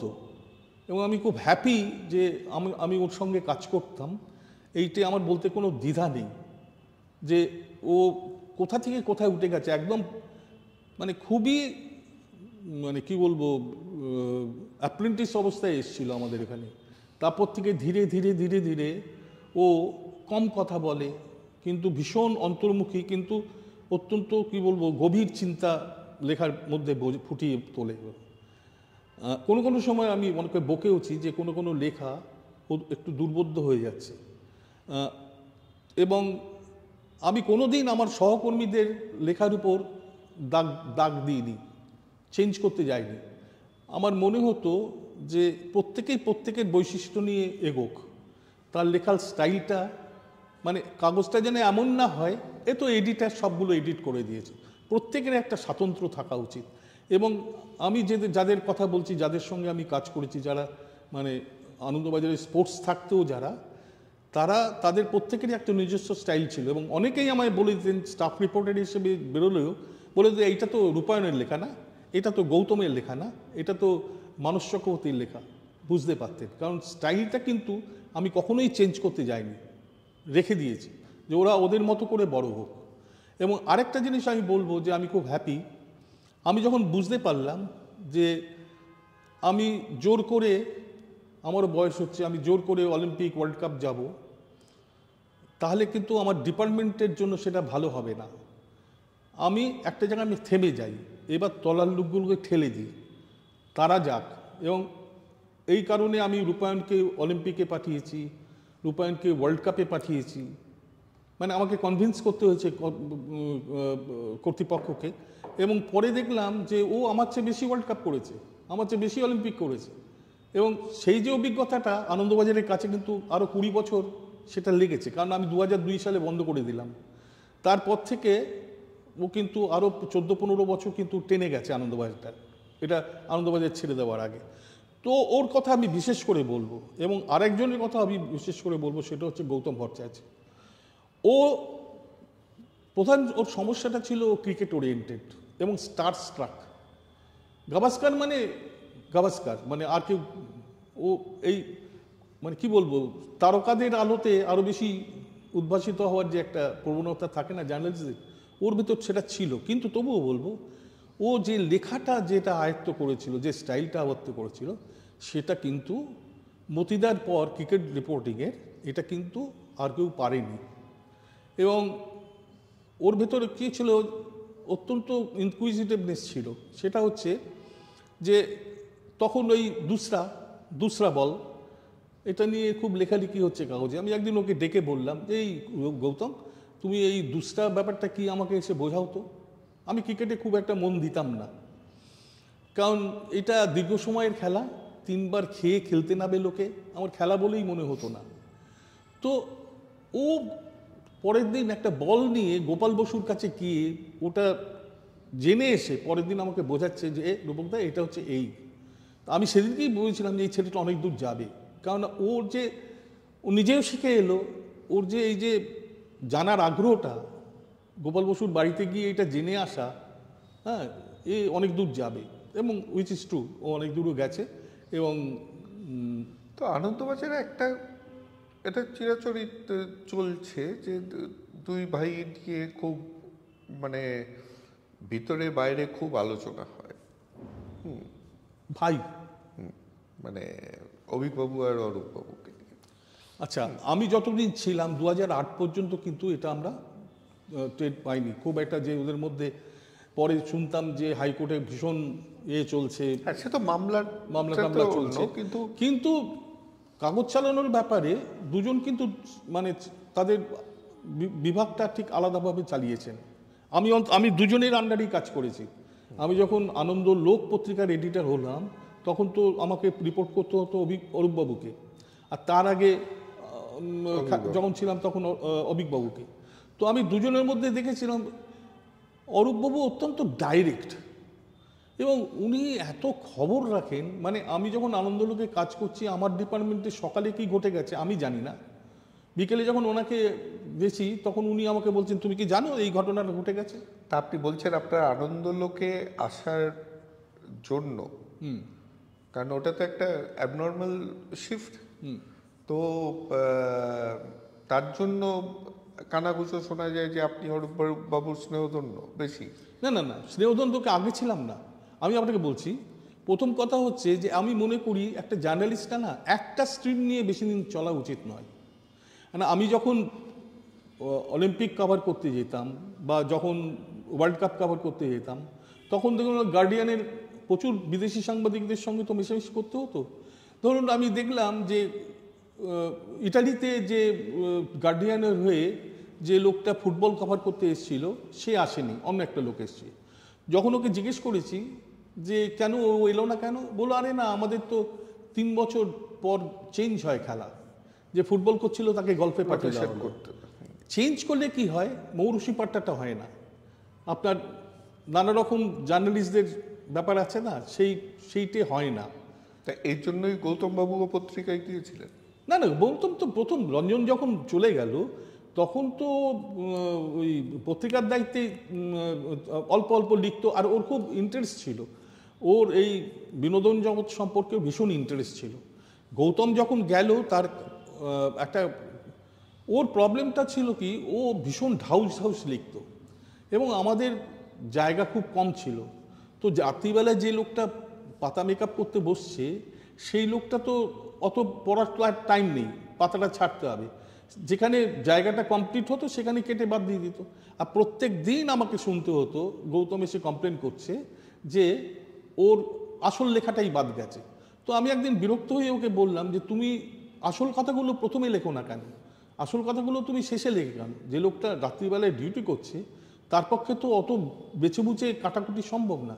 তোমাকে যতটুকু এইটা একটা কিন্তু মানে অনুশীলন যাকে বলবো। আপনাকে যদি 50 সেন্টিমিটার লিখতে বলা হয়, আমার ক্ষেত্রে আমি দেখেছি, আমি যদি বলা হয় যে 700 শব্দের মধ্যে লেখো, আমি 700 শব্দের মধ্যে লিখব। সেটা ডিসিপ্লিনের উপর, লেখার ডিসিপ্লিনের উপর নির্ভর করে। তো ওর ক্ষেত্রে এটা সীমা ছাড়িয়ে যেত, যেটা কে পরে ওকে ওর রিপোর্টটা হয়তো সত্যিই ভালো কথাগুলো পরের দিকে ছিল, যে রাত্রিবেলায় সেগুলো বাদ চলে গেছে, ওর একটু রাগ হওয়া স্বাভাবিক। তো এইরকম সময় ও নিজেই একদিন হয়তো অভিভাবককে বলেছিল যে আমাকে বিনোদনটা দিয়ে দিন, আমি ওখানে যাব। তো ও শেষ পর্যন্ত মানে এন্টারটেনমেন্ট এতে চলে গেল। পরে অবশ্য আমি চলে আসার পরও আবার স্পোর্টসে চলে এসেছিল। তো সেটা বড় কথা না, ওর ইন্টারেস্ট ছিল। মানে ওর আমি দেখেছি ও ওই মিঠুন চক্রবর্তী, সানুল, এদের, তারপরে নানা রকম ওই বোম্বের আর্টিস্ট যারা আছে তাদের নিয়ে ও ওইগুলো খুব পছন্দ করতো, এবং ওটা ওর এখনো আছে সেটা এটা দেখে। কিন্তু দাদা শোনা যায় যে একজন ক্রিকেট নিয়ে যিনি মেতে থাকতে চান তিনি ফুটবল নিয়ে একজন মেতে আছেন, তার টিমে একটু মানে মিসফিট মনে করছিলেন। হতে পারে, এটা এটা ভাবাটা অস্বাভাবিক নয়, কারণ ও যেহেতু ক্রিকেটটাকে ভালোবাসতো। এবং আপনি বললেন আপনি ক্রিকেটটা খেলা হিসেবেই দেখেন না। না, তখন তো কিরকম ছিল না, তখন তো আইপিএল এর কথা কেউ ভাবেনি, তখন তো তখন টেস্ট বছরে, ক্রিকেট, হ্যাঁ তখন তো টেস্ট ক্রিকেট, তখন টি-20 শুরু হয়নি। আর ওই তখন আমাদের প্লেয়ারগুলো তেমন ছিল না। এইটার উত্থান হলো কি, ওরা ক্রিকেটের চাহিদাটা বেশি হতে শুরু করলো সৌরভ গাঙ্গুলির উত্থানের পর। তো আমরা তো যথেষ্ট মানে সৌরভ গাঙ্গুলির পেছনে ব্যাকিং করেছি, এটা তো কোনো, এবং গৌতম ওর পেছনে লেগে থাকতো, গৌতম নানা ধরনের স্টোরি করতো। তো সেইটে ওর মনে হওয়াটা স্বাভাবিক যে রূপকদা ফুটবলটা বোঝে এবং ফুটবলটা করে বলে ক্রিকেটটা করছে, মানে নেগলেক্ট করছে, এটা কিন্তু স্বাভাবিক। আচ্ছা, আপনি এর মধ্যে কথার মধ্যে বললেন, তখন আমি থামিয়ে জিজ্ঞাসা করিনি, কিন্তু মাথায় ঘুরছে যে উদাহরণস্বরূপ যে কোনটা হ্যান্ডবল হয়েছে, কোনটা হয়নি, কোনটা পেনাল্টি ছিল, কোনটা পেনাল্টি ছিল না। আজকে যখন বসে কথা বলছি, মানে হয়তোবা 10 দিন আগে হলে এই প্রশ্নটা লাগতো না গায়ে, কিন্তু এখন তো এটাই চলছে, শেষ ডার্বিতে এই দুটো নিয়েই আলোচনা বেশি হয়েছে। তো একজন ইস্টবেঙ্গলের ফুটবলারের পুত্র সন্তান হিসেবে আপনি কি একটু বায়াস ছিলেন না? আমি একটা সত্যি কথা বলছি, আমি আমার আনন্দবাজারে আমি এমন একটা জায়গায় চাকরি করতে ঢুকেছিলাম যেটা ছিল মোহনবাগান হাউস, কারণ অশোক সরকার ছিলেন মোহনবাগান ক্লাবের ভাইস প্রেসিডেন্ট। এই যে পেলে আসছেন, এইটা কিন্তু প্রথম আমাদের অফিসের একটা মোহনবাগানের এক্সিকিউটিভ কমিটি মিটিংয়ে ঠিক হয়। মানে উনি এত পাওয়ারফুল ছিলেন, মানে মোহনবাগান প্রেমী ছিলেন। এবং ধীরেন্দ্রেরা আনন্দবাজারে যখন আমি লিখতে শুরু করলাম, তখন প্রায় এসে ওনার কাছে কমপ্লেন করতো, এই রূপক আমাদের এগেনস্টে লিখছে। ব্যাপারটা হচ্ছে তা নয়, আমার সম্পর্কে একটা ওদের পারসেপশনই তৈরি হয়েছিল, যেহেতু ওর বাবা ইস্টবেঙ্গলে খেলে, ও ইস্টবেঙ্গল। অ্যাকচুয়ালি কিন্তু আমি তা ছিলাম না। এবং সত্যি কথা বলতে কি, যে এইরকম যখন একদিন অভিবাবু এসে ডিপার্টমেন্টে বললো, এই তোমার সম্পর্কে ধীরেনবাবু অনেক কথা বলছিলেন, রেগে বলছিলেন। তাই আমি উত্তর দেওয়ার আগে মতিদা বললো যে না না, ওর সেই ধরনের অ্যাটিটিউড নেই, ওর ইস্টবেঙ্গলের ভালো লিখবে আর নয়। আমি তখন একটাই কথা বললাম যে ওইও একটা প্রশ্ন করছি আপনাকে, যে আপনার কাগজটা কি ইস্টবেঙ্গলের সাপোর্টাররা কেনে না? কেনে তো, তাহলে আমি ইস্টবেঙ্গলের ভালো হলেই ভালো লিখবো না কেন? এই ঘটনা ঘটলো। তখন তো এই বাক স্বাধীনতাটা ছিল আমাদের সময়, আমরা বলতে পারতাম। যেদিনকে অশোক সরকার মারা গেলেন, ওই দিন রাত্রিবেলায় যখন অভিবাবু এসে প্রথম সম্পাদকের দায়িত্ব নিলেন, প্রথমে আমাকে খুঁজেছিলেন। আমি ওই দিক দিয়ে যাচ্ছিলাম, আমাকে ডেকে বললেন, শোনো, আজ থেকে আমি এই কাগজের এডিটার, আজ থেকে ইস্টবেঙ্গল মোহনবাগান নয়, তোমার যেটা মনে হবে সেটাই লিখবে। কখনো মনে করবে না যে মোহনবাগানের হয়ে লিখতে হবে তোমাকে। এবং আমি আনন্দবাজারে আসার আগে একমাত্র ইস্টবেঙ্গলের হয়ে কিছু লিখবার চেষ্টা করতেন পুষ্পেন সরকার, যিনি ধারাভাষ্য। না না দাদা, এটা এইখানেই আমার ওই, কারণ এটা ওই আজকালকার এই মানে রাজনৈতিক মহলের হোয়াট অ্যাবাউটারির মতন হয়ে যাচ্ছে। ও ওইটা নিয়ে বলেছে বলে আমি এটা নিয়ে বলেছি। তো মোহনবাগান টেনে কথা বলাটাও যেমন ভুল, ইস্টবেঙ্গল টেনে কথা বলা। না না, তখনকার দিনের এমন একটা অবস্থা ছিল, মোহনবাগানের এমন মিডিয়াতে মোহনবাগানের এমন লোকজন ছিলেন, মোহনবাগান ভালো খেলেছে বলুন, ভালো খেললে ভালো বলতেই হবে। মোহনবাগান খারাপ খেলেছে সেটা সহ্য করবেন না, প্লাস ইস্টবেঙ্গল ভালো খেলেছে সেটাও বলা যাবে না। সেই সেই কথা এখন কিন্তু চলছে, এখন আনন্দবাজার বলছি আমি খুবই আপনাকে, টেনে আমি বলছি ইস্টবেঙ্গল টেনে আমি নিয়ে প্রথম যাচ্ছে। মাসের অনিমেষ আমি প্রথম মাসের মাইনে নিতে গেছি, তখন আমাদের নগদে মাইনে দেওয়া হতো। ক্যাশের সামনে আমি দাঁড়িয়ে আছি, আমার লাইন এসছে, আমি দেখলাম, আমাকে দেখেই আমাদের যিনি ক্যাশিয়ার তিনি বলছেন তুমি একটু সরে দাঁড়াও। আমি সরে দাঁড়ালাম, একের পর এক লোক আসছে, মাইনে নিয়ে চলে যাচ্ছে, এক সময় ফাঁকা হয়ে গেল, লাইন নেই। তো আমি ভাবছি কেন আমাকে দিচ্ছে না কেন মাইনে। উনি হচ্ছেন বাগবাজারে খাঁটি মোহনবাগানি। উনি যখন ক্যাশ কাউন্টারটা ফাঁকা হয়ে গেছে, উনি বসে বলমাতারা দাঁড়াই কোথায় বাজাচ্ছেন আর গান গাইছেন। আমাকে কি করছেন, রিডিকুল করছেন, কারণ আমার বাবা ইস্টবেঙ্গল ক্লাবে খেলতেন। আমি বুঝে গেলাম। তখন পাশে একজন, বাবা নয়, আপনিও ইস্টবেঙ্গল সাপোর্টার বললেন। তখন ছিলাম না, যতদিন আমি রিপোর্টিং করেছি ততদিন কিন্তু ইস্টবেঙ্গল মোহনবাগান আমি আলাদা করে দেখিনি কখনো। যখন আমি ছেড়ে দিলাম তখন আমি ইস্টবেঙ্গল ক্লাবের ইতিহাস নিয়ে বই লিখলাম, লিখতে শুরু করলাম। তারপরে আমি এখন ডিক্লেয়ার করেছি হ্যাঁ আমি ইস্টবেঙ্গলের ফ্যান। এবং তাতে কিন্তু মোহনবাগানের এখন যারা আছেন তাদের কিন্তু রাগ হয়নি আমার উপর। না না, আমাদের রাগ নেই, আমাদের শুধু না, আমি মোহনবাগান তো এর জন্য আমরা রাগ নেই। আমি মোহনবাগানের উপরও কিন্তু লিখেছি। মানে শেষ পৃষ্ঠাটা যখন পড়তাম তখন একটু মানে আপনারটা আগে পড়ে নিতাম যাতে পরেরটা পড়লে একটু মাথাটা ঠান্ডা হয়, কারণ আপনি তো আমরা যা পড়তে চাই তা লিখতেন ওটা না, না। আমাদের দেশে না দাগিয়ে দেওয়ার একটা ইয়ে আছে, দাগিয়ে দিতে পারলে হয়। ও একটা ইস্টবেঙ্গল, মোহনবাগানের মাঠে কাভার করতে গেছি, অকথ্য গালাগালি, এবং প্লেয়াররা মাঠে নামার আগে ঘাড় ঘুরিয়ে দেখে নিত প্রেস বক্সে কে এসছে, ওই শয়তানটা এসছে কিনা দেখে নিত। হাফ টাইমে লক্ষ্য করতাম যে প্রেস বক্সের নিচে যে গ্যালারিতে যারা বসছে না, ক্রমাগত আমাকে গালাগাল দিয়ে যাচ্ছে, আননার্ভ করার চেষ্টা, যাতে আমি খারাপ না লিখি। আচ্ছা, এবার একটু সিরিয়াস একটা ব্যাপারে আসি। তুড়ি বাংলাটা যখন আমরা শুরু করেছিলাম না, আমরা একটা আদর্শ নিয়ে শুরু করেছিলাম যে বাংলায় আজকাল একটা নৈরাশ্য চলছে, যে বাংলায় কিছু হবে না, হলেও খুব একটা ভালো সফল লোকেরা এখানে থাকবে না। তো আমাদের প্রচেষ্টাই হচ্ছে আপনাদের মতো সফল লোকেদের নিয়ে এসে কথা বলার। আর দ্বিতীয় হচ্ছে খোঁজা যে বাংলাকে কিভাবে আবার সেই উপরে নিয়ে যাওয়া যায়, একটা পথ খোঁজা। তো সেইটাতে আমার খুব মানে হাতের সামনে ওই মণিমাণিক্য পেয়ে যাওয়ার মতন আপনার একটা লেখা পেলাম আমি যখন খুঁজছিলাম আপনার সম্বন্ধে। তার তিনটে, তার আগে আমি বলি, এই ডার্বির পরেই তো বিবেকানন্দের জন্মদিন ছিল। তো একটা পোস্ট একজন করেছিল যেটা খুব ভাইরাল হয়েছিল, যেটা যে বিবেকানন্দ বলে গেছেন যে গীতা ছেড়ে ফুটবল খেলো, তবে ইস্টবেঙ্গলের মতন ফুটবল খেলা দেখলে হয়তো উনি বলতেন গীতাই পড়ো। হ্যাঁ, এই জিনিসটা নেহাত হাস্যোচ্ছলে লেখা, বিবেকানন্দকে ছোট করাও নয়, আর বিবেকানন্দ বেঁচে থাকলে মনে হয় উনি গায়েও মাখতেন না এই কথাটা।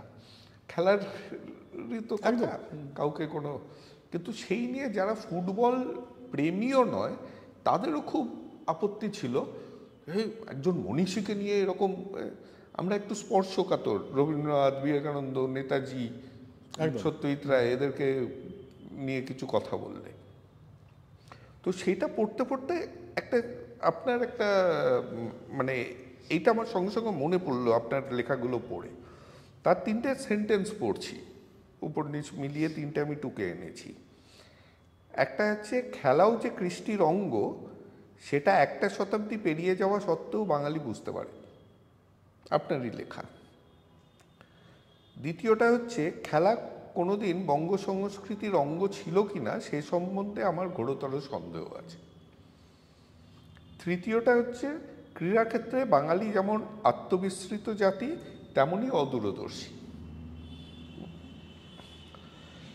এই প্রেক্ষাপটে আমি কয়েকটা নাম নিচ্ছি যেগুলো আপনি ওই লেখাতেই নিয়েছেন, এবং তাদের সম্বন্ধে মনে হয় জানানোটা আমাদের একটা কর্তব্যের মধ্যে পড়ে, কারণ নামগুলো একসাথে পেয়েছি। একটা হচ্ছে নরম্যান প্রিচার্ড, ভদ্রলোক, আমি বাজি রেখে বলছি যারা কুইজ না করে কলকাতা শহরে তার 90% লোক জানে না। লোক নাম জানে না, কিন্তু যে কলকাতার সাথে ওতপ্রোতভাবে জড়িত এবং আমাদের একজন গর্বের লোক। তো তার সম্বন্ধে যদি কিছু বলেন যে নামটা কিভাবে হঠাৎ আবার প্রকাশ পেল। আচ্ছা, আমাদের যে প্রথম বইটা অলিম্পিকের উপর প্রথম বইটা পেলাম আমরা, যেটা খুব তথ্যনির্ভর একটা মোটা বই অলিম্পিকের উপর, তাতে প্রথম যে এডিশনটা বেরিয়েছিল বইটার, তাতে নরমান প্রিচার্ড যে ইন্ডিয়ার লোক তার লেখা ছিল না। নরমান প্রিচার্ডের পাশে লেখা ছিল ইস্ট ইন্ডিজ, এই কথাটা লেখা ছিল। এবার ইস্ট ইন্ডিজ বলে আদৌ কোনো দেশ আছে কি না 50s পর্যন্ত কিন্তু আমরা জানতাম না কেউ। যখন ওই বইটা বেরোলো, ওয়ালেস্কির লেখা, তখন আমাদেরই কলকাতার এক সাংবাদিক অজয় বসু, উনি অলিম্পিক কমিটিকে একটা চিঠি দেন। চিঠি দিয়ে উনি জানতে চান, এই নরমান প্রিচার্ড ছিলেন কলকাতার লোক, সেন্ট জেভিয়ার্স কলেজে পড়তেন, উনি আইএফএর সেক্রেটারি হয়েছিলেন, আইএফএ শিল্ডের প্রথম হ্যাট্রিকের কৃতিত্ব হচ্ছে নরমান প্রিচার্ডের। উনি এখানে থেকে চলে যান ইংল্যান্ডে, ওখানে গিয়ে দেখেন যে ওখানে অলিম্পিক হচ্ছে, প্যারিসে অলিম্পিক হচ্ছে, ওখানে পার্টিসিপেট করেন। প্রথম কথা হচ্ছে তখন ব্রিটিশ ইন্ডিয়া, উনি নামটা কি দেবেন? ব্রিটিশ টিম তো আসছে, ব্রিটিশ টিমও ব্রিটেন পার্টিসিপেট করছে, তো উনি কি করবেন? ইস্ট ইন্ডিয়ার নামটা কি করে উনি দিলেন সেটাই আমাদের কৌতূহল ছিল। এবং অজয় দা উনি এখান থেকে চিঠি লিখে পাঠান আইওসির কাছে ক্ল্যারিফিকেশনের জন্য। ওরা কয়েক মাসের মধ্যে উত্তর দেয় যে এটা আমাদের ভুল হয়েছিল। তখন এই অঞ্চলটাকে ডাচেরা ইস্ট ইন্ডিজ বলতো, ওয়েস্ট ইন্ডিজটা ওদিকে ছিল, এই দিকটা বলতো ইস্ট ইন্ডিজ। তো উনি এই অঞ্চলের লোকে গিয়েছিলেন, হয়তো উনি ইন্ডিয়ান নামটা বলতে চাননি, এও হতে পারে। তাহলে ওকে ব্রিটিশরা আপত্তি করবে, ওকে পার্টিসিপেট করতে দেবে না, আর দিলে হয়তো আমাদের ভাগ্যে দুটো করলো না। তো এই নিয়ে লেখালেখি হওয়ার পর নরমান প্রিচার্ডের নামের পাশে পরে সেকেন্ড এডিশন থেকে ওরা ভুল ওটা কেটে দিয়ে ওরা ইন্ডিয়াটা শুরু করলো। এবং জানতে পারলাম যে উনি কলকাতার লোক ছিলেন, এই কাছাকাছি কোথাও থাকতেন, পার্ক স্ট্রিট অঞ্চলের কোথাও থাকতেন। তো দুটো মেডেল পেয়েছেন, এখন সেটাকে ধরা হয় ইন্ডিয়ান। কলকাতার প্রথম মেডেল ইন্ডিয়ারই, অলিম্পিক মেডেল নরমান প্রিচার্ড। একদম একদম। কিন্তু আমরা ভুলে গেছি কোনো একটা। আমরা তো জানতামই না, কেউ খোঁজ খবরই করেনি। অজয়দা যদি না চিঠি দিতেন তাহলে তো কেউ জানত, মানে অবাক হওয়ার মতো কাণ্ড। তখন যারা স্পোর্টস চালাতেন ধরুন, তাদের মধ্যে অনেকেই ছিলেন বাঙালি। একজন তো নাম বলছি পঙ্কজ গুপ্ত, তিনি অমৃতবাজার পত্রিকার স্পোর্টস এডিটর ছিলেন। তিনি তো এই ব্যাপারে আলোকপাত করতে পারেন। এবং ইন্ডিয়ান অলিম্পিক মুভমেন্টে যারা যারা জড়িয়েছিলেন, তখন অ্যান্টনি ডিমেলো, আমাদের রতনজি টাটার যে মানে বাবা আর কি, জামশেদজি টাটা, ওর উদ্যোগেই প্রথম কিন্তু অলিম্পিকে টিম যায় 1924 সালে, ঠিক 100 বছর আগে। এবং একজন বাঙালি তাতে পার্টিসিপেট করেছিলেন। আমি আত্মবিস্মৃত কেন বলছি না, যে 100 বছর আগে যে একটা বাঙালি সে গিয়ে অলিম্পিকে পার্টিসিপেট করলো, হ্যাঁ, আমরা তার নাম জানি না, পিসি ব্যানার্জি, পূর্ণচন্দ্র ব্যানার্জি, কেউ জানি না। তার 2 বছর আগে সান ফ্রান্সিসকোতে গিয়ে আমাদের একজন বাঙালি, তিনি ওয়ার্ল্ড রেসলিং চ্যাম্পিয়নশিপে চ্যাম্পিয়ন হয়ে এলেন, ওয়ার্ল্ড চ্যাম্পিয়ন হয়ে এলেন, যতীন্দ্রচরণ গুহ, গোবর গুহ। আমরা কেউ জানি না, কবার তার নাম বলি। আমাদের খেলাটা শুরু হয় গোষ্ঠপাল থেকে। না, এইখানে আরেকটা জিনিস, আরেকটা নাম তার মধ্যেই বলে দিই আমি, পরেশলাল রায়, হ্যাঁ, ফাদার অফ ইন্ডিয়ান বক্সিং। তো আমি একটা মানে রাস্তায় লোককে দাঁড় করিয়ে যদি 5টা স্পোর্টস বলি যে এই 5টার মধ্যে কোন খেলা বাঙালি কোনোদিন খেলতে পারে না, এবং তার মধ্যে যদি আমি রেসলিং আর বক্সিংকে রাখি, তাহলে আমি শিওর যে জিতবে রেসলিং আর বক্সিং। 5টা খেলার নাম বলছি, এর মধ্যে কোন দুটো বাঙালি খেলতে চায় না? ক্রিকেট, ফুটবল, কুস্তি, বক্সিং, টেবিল টেনিস। আমার মনে হয় কুস্তি আর বক্সিংটাই। বক্সিং আর টেবিল টেনিস, কুস্তিও তো করে না। কুস্তি বা বক্সিং যেটা বাঙালিরা মনে করে এটা একটা ব্যাকওয়ার্ড টাইপ স্পোর্ট, যে কেউ আমরা স্বপ্নে ভাবি না যে রেসলিং আর বক্সিং বাঙালির মতন রোগা পেটকা জাতি। তো পরশলাল রায়, পিএল রয়, যিনি এই প্রণয় রায়ের এনডিটিভির প্রণয় রায় তার বাবা, উনি তো মানে ভারতবর্ষের বক্সিংটা বাঙালিদের মধ্যে জনপ্রিয় করার জন্য উনি প্রণয় রায়ের বাবা ছিলেন? প্রণয় বাবা। উনি উনি উনি তো আমি দেখেছি তাকে, উনি থাকতেন টাইগার সিনেমা হলের পেছনে একটা বাড়িতে, ওয়াইএমসি এর ওপরে, ওখানে ওই অঞ্চলটায় থাকতেন, তো দেখেছি আমরা। হ্যাঁ, তো আমি বলছি এই যে আত্মবিস্মৃত কথাটা তো এই প্রমাণগুলো দিয়ে দিলাম। আর কি ছিলাম যে না, আমি একটা বই এইটা নিয়েই কথা বলতে বলতে একটা বইয়ের কথা হলো, শঙ্কর সেনগুপ্তর, এখন বইটা নাকি পাওয়াই যায় না। শান্তি সেনগুপ্ত, শঙ্কর সেনগুপ্ত, আচ্ছা, বাঙালির খেলাধুলো, যেখানে আমাদের রাস্তার খেলা, প্রায় 100-র উপরে রাস্তার খেলা নিয়ে উনি বইটা লিখেছেন, যেগুলো হারিয়ে গেছে, পিট্টু খেলা থেকে শুরু করে সব কিছু। তো এইগুলো কি আপনার মনে হয় না যে বাঙালি মধ্যে মিডিওক্রিটিটা এতখানি ঢুকে গেছে? আমরা মধ্যবিত্ত বলে গর্ব করে সব আন্দোলন করি, কিন্তু এই মধ্যবিত্ত চিন্তাধারাটা এতখানি ঢুকে গেছে যে আমরা এক্সপেন্সিভ স্পোর্টে যাওয়ার ক্ষমতা নেই। জয়দীপ কর্মকার সবাই হতে পারবে না, কারণ shooting is a very expensive sport. তার নিচে যদি জিমন্যাস্টিক্স হয়, তাহলে জিমন্যাস্টিক্সও ঠিক মতনভাবে করতে গেলে বিরাট এক্সপেন্সিভ স্পোর্ট। আগেকার দিনে ওই ছোলা খেয়ে করার তো আর দিন নেই, এইগুলো আমরা পারি না। ক্রিকেটের ব্যাটটা শেয়ার করে খেলা যায়, ব্যাট ট্যাট শেয়ার করে খেলা যায়, এর জন্য সবাই ক্রিকেটের দিকে দৌড়াচ্ছে। ক্রিকেট ছাড়া ফুটবলও গরিবদের খেলা করে আমরা ত্যাগ করে দিচ্ছি।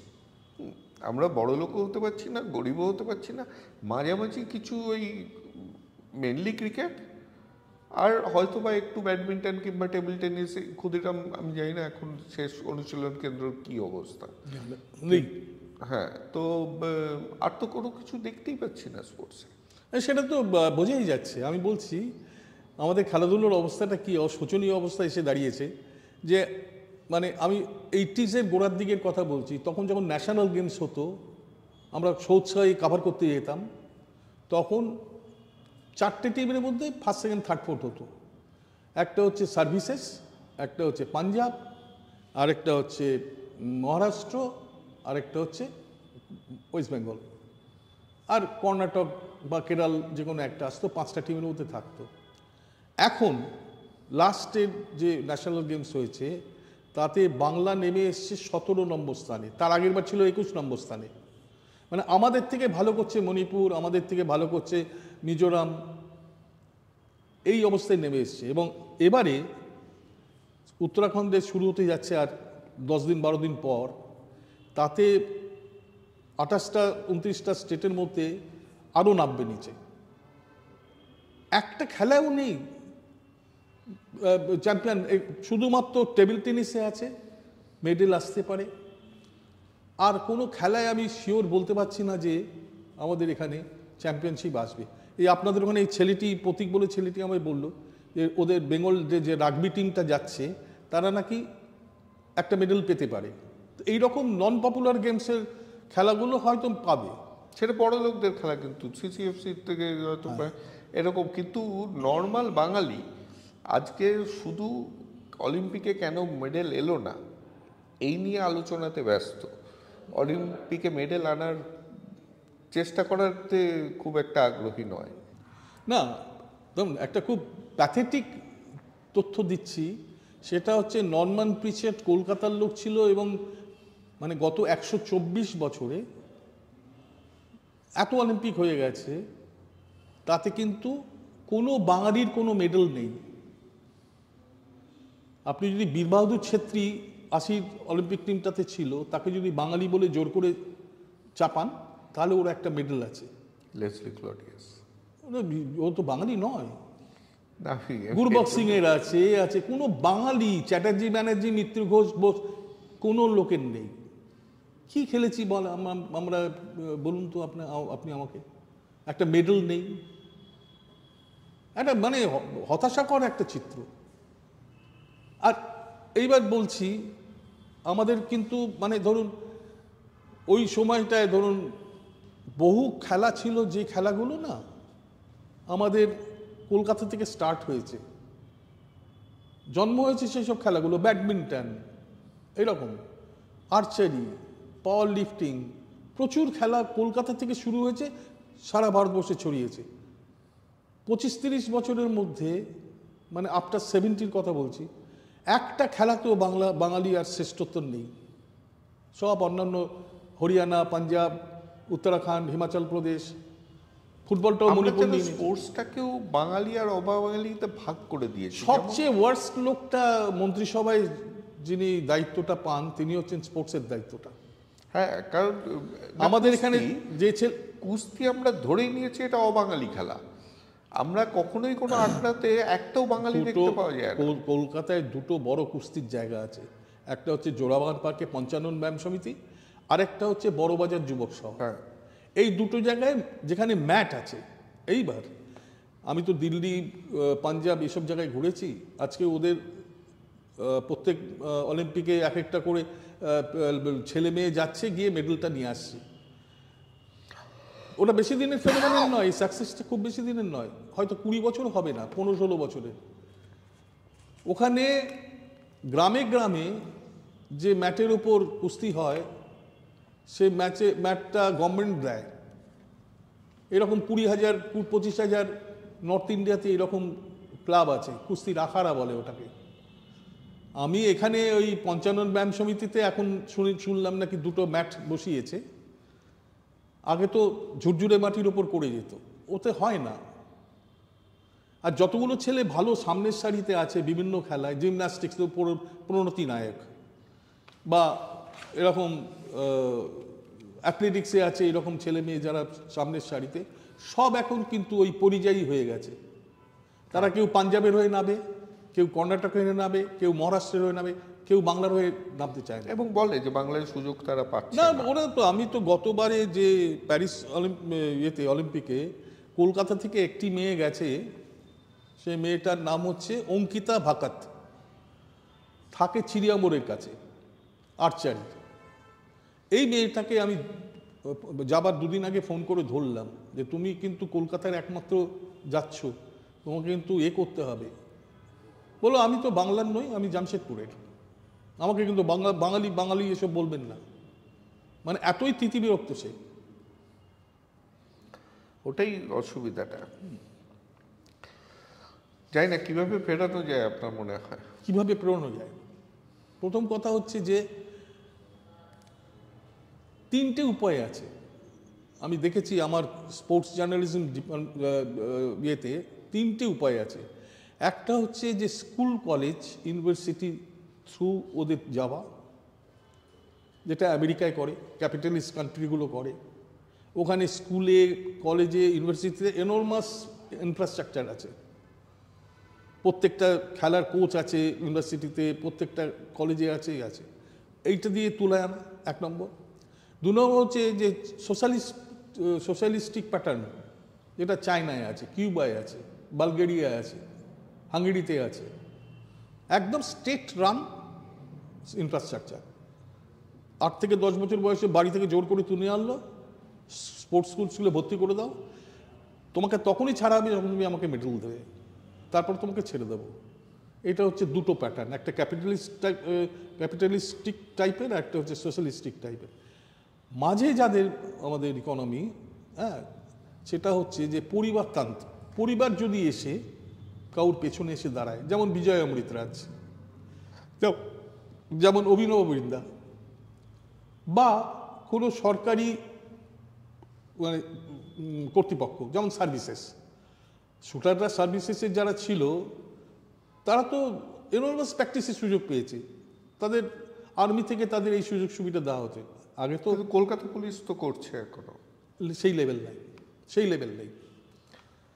আমাদের এই বললাম তো, আমাদের না আছে বাঙালি ছেলে মেয়েদের পরিবার। কিন্তু যে জিনিসটা আমি মনে করি, আপনি 3টে বললেন, আমি চতুর্থ যেটা আমার সবচেয়ে একটা ঘটনা বলি। সাই বাড়ির পাশেই, তো আমার এক বন্ধুর ছেলে, সাইয়ে একটা প্রোগ্রাম আছে যেটা 8 বছরের বাচ্চা থেকে ওইখানে খেলতে পারে। ওরা কি প্রোগ্রামটার কি নাম আছে, সাইতে ডাইরেক্ট গিয়ে ওদেরকে ট্রেন করা হয়। তো আমার বন্ধুর ছেলেকে বলবে ফুটবলে দেবে। তা বললাম ঠিক আছে সাইতে দিয়ে দাও, বাড়ির কাছেই, এবং ভালো ওরা মানে ভালো শেখায়। বললো না না, সাহিত্য শিখে গভর্নমেন্টের জায়গা অত, একটা পুরো নামি ক্লাবের একাডেমি নেই। তখন তাকে বলতেছে এটিকের বারাসাতের যে একাডেমি সেখানে ভর্তি। তো এই যে মানে শেখার আগেই গ্ল্যামার খোঁজা, যে এটাও তো একটা অধ্যাবসার জায়গা, এখানেও মানে একটা ডিসিপ্লিন দরকার সবচেয়ে বেশি। ওইখানেও তো আধখাচড়ার মতো। পৃথিবীতে যারা লিডিং ফুটবল প্লেয়িং কান্ট্রিজ তারা কিন্তু একাডেমি থেকে তুলে আনে, ক্লাবের একাডেমি।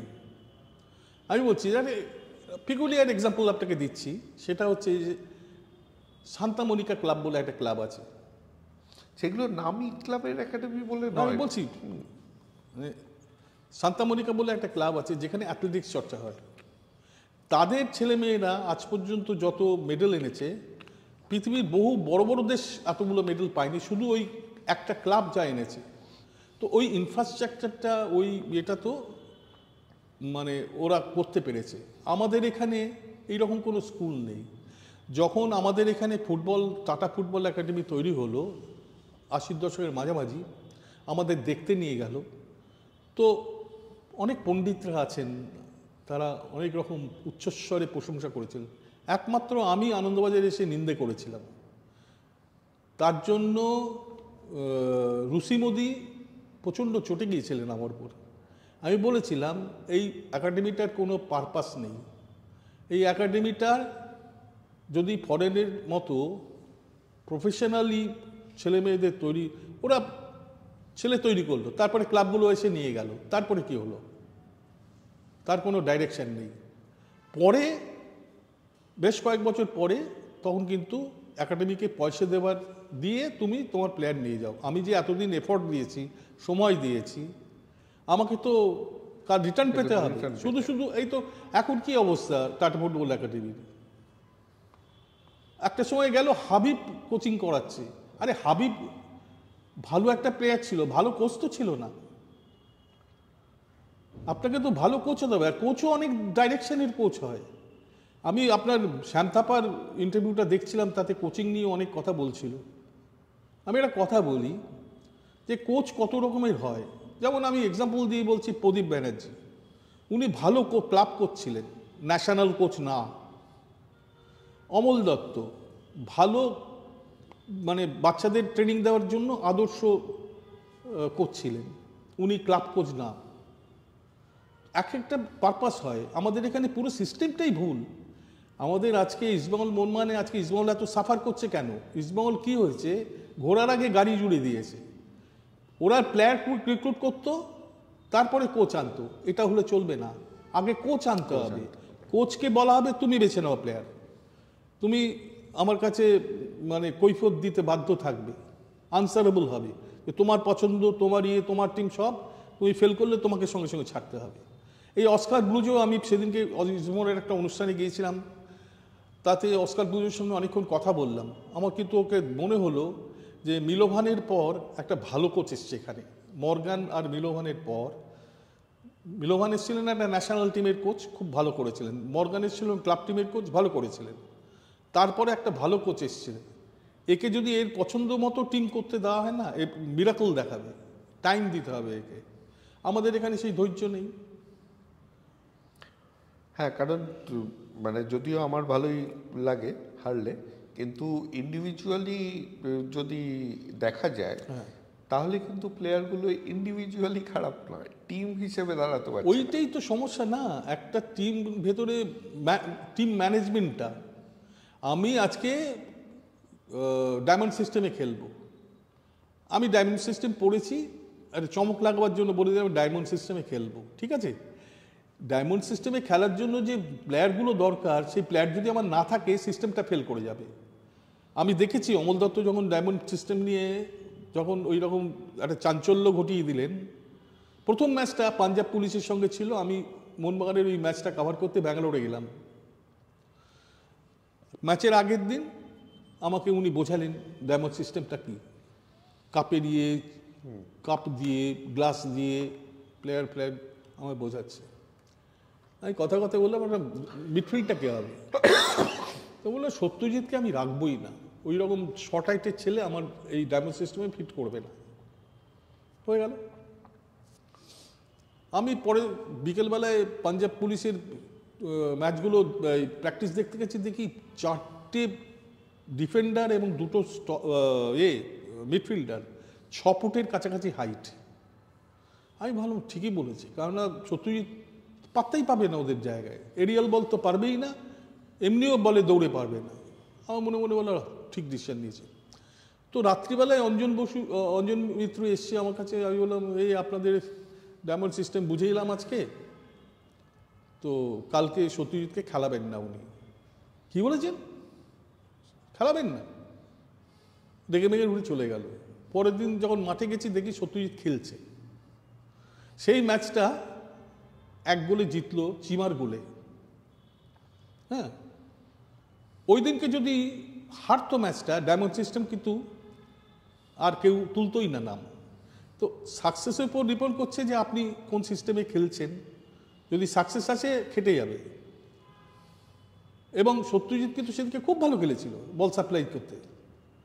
তো এইবার এই ঘটনা তো আর কেউ জানে না, এই প্রথম বলছি আপনাদের। আমি তো জানি যে অ্যাকচুয়ালি টিমটা কে নামিয়েছিল, অঞ্জন মিত্র ছাড়া কেউ নামায়নি।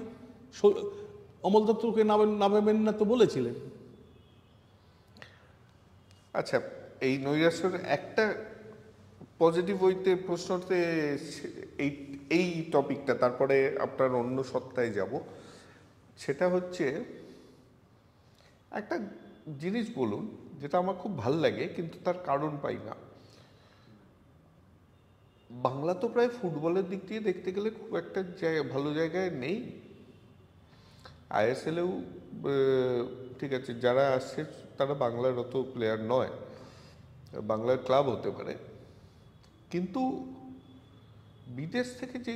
বিদেশ কিংবা ভিন রাজ্য থেকে যে প্লেয়াররা কলকাতায় আসে তাদের মধ্যে অনেকেই আর ফিরত যায় না। যেমন শামতাবাগকে আমি জিজ্ঞাসাই করলাম যে কেন যাননি ফিরত। হ্যাঁ, তেমনই যদি দেখেন চিমার নাম আপনি বললেন,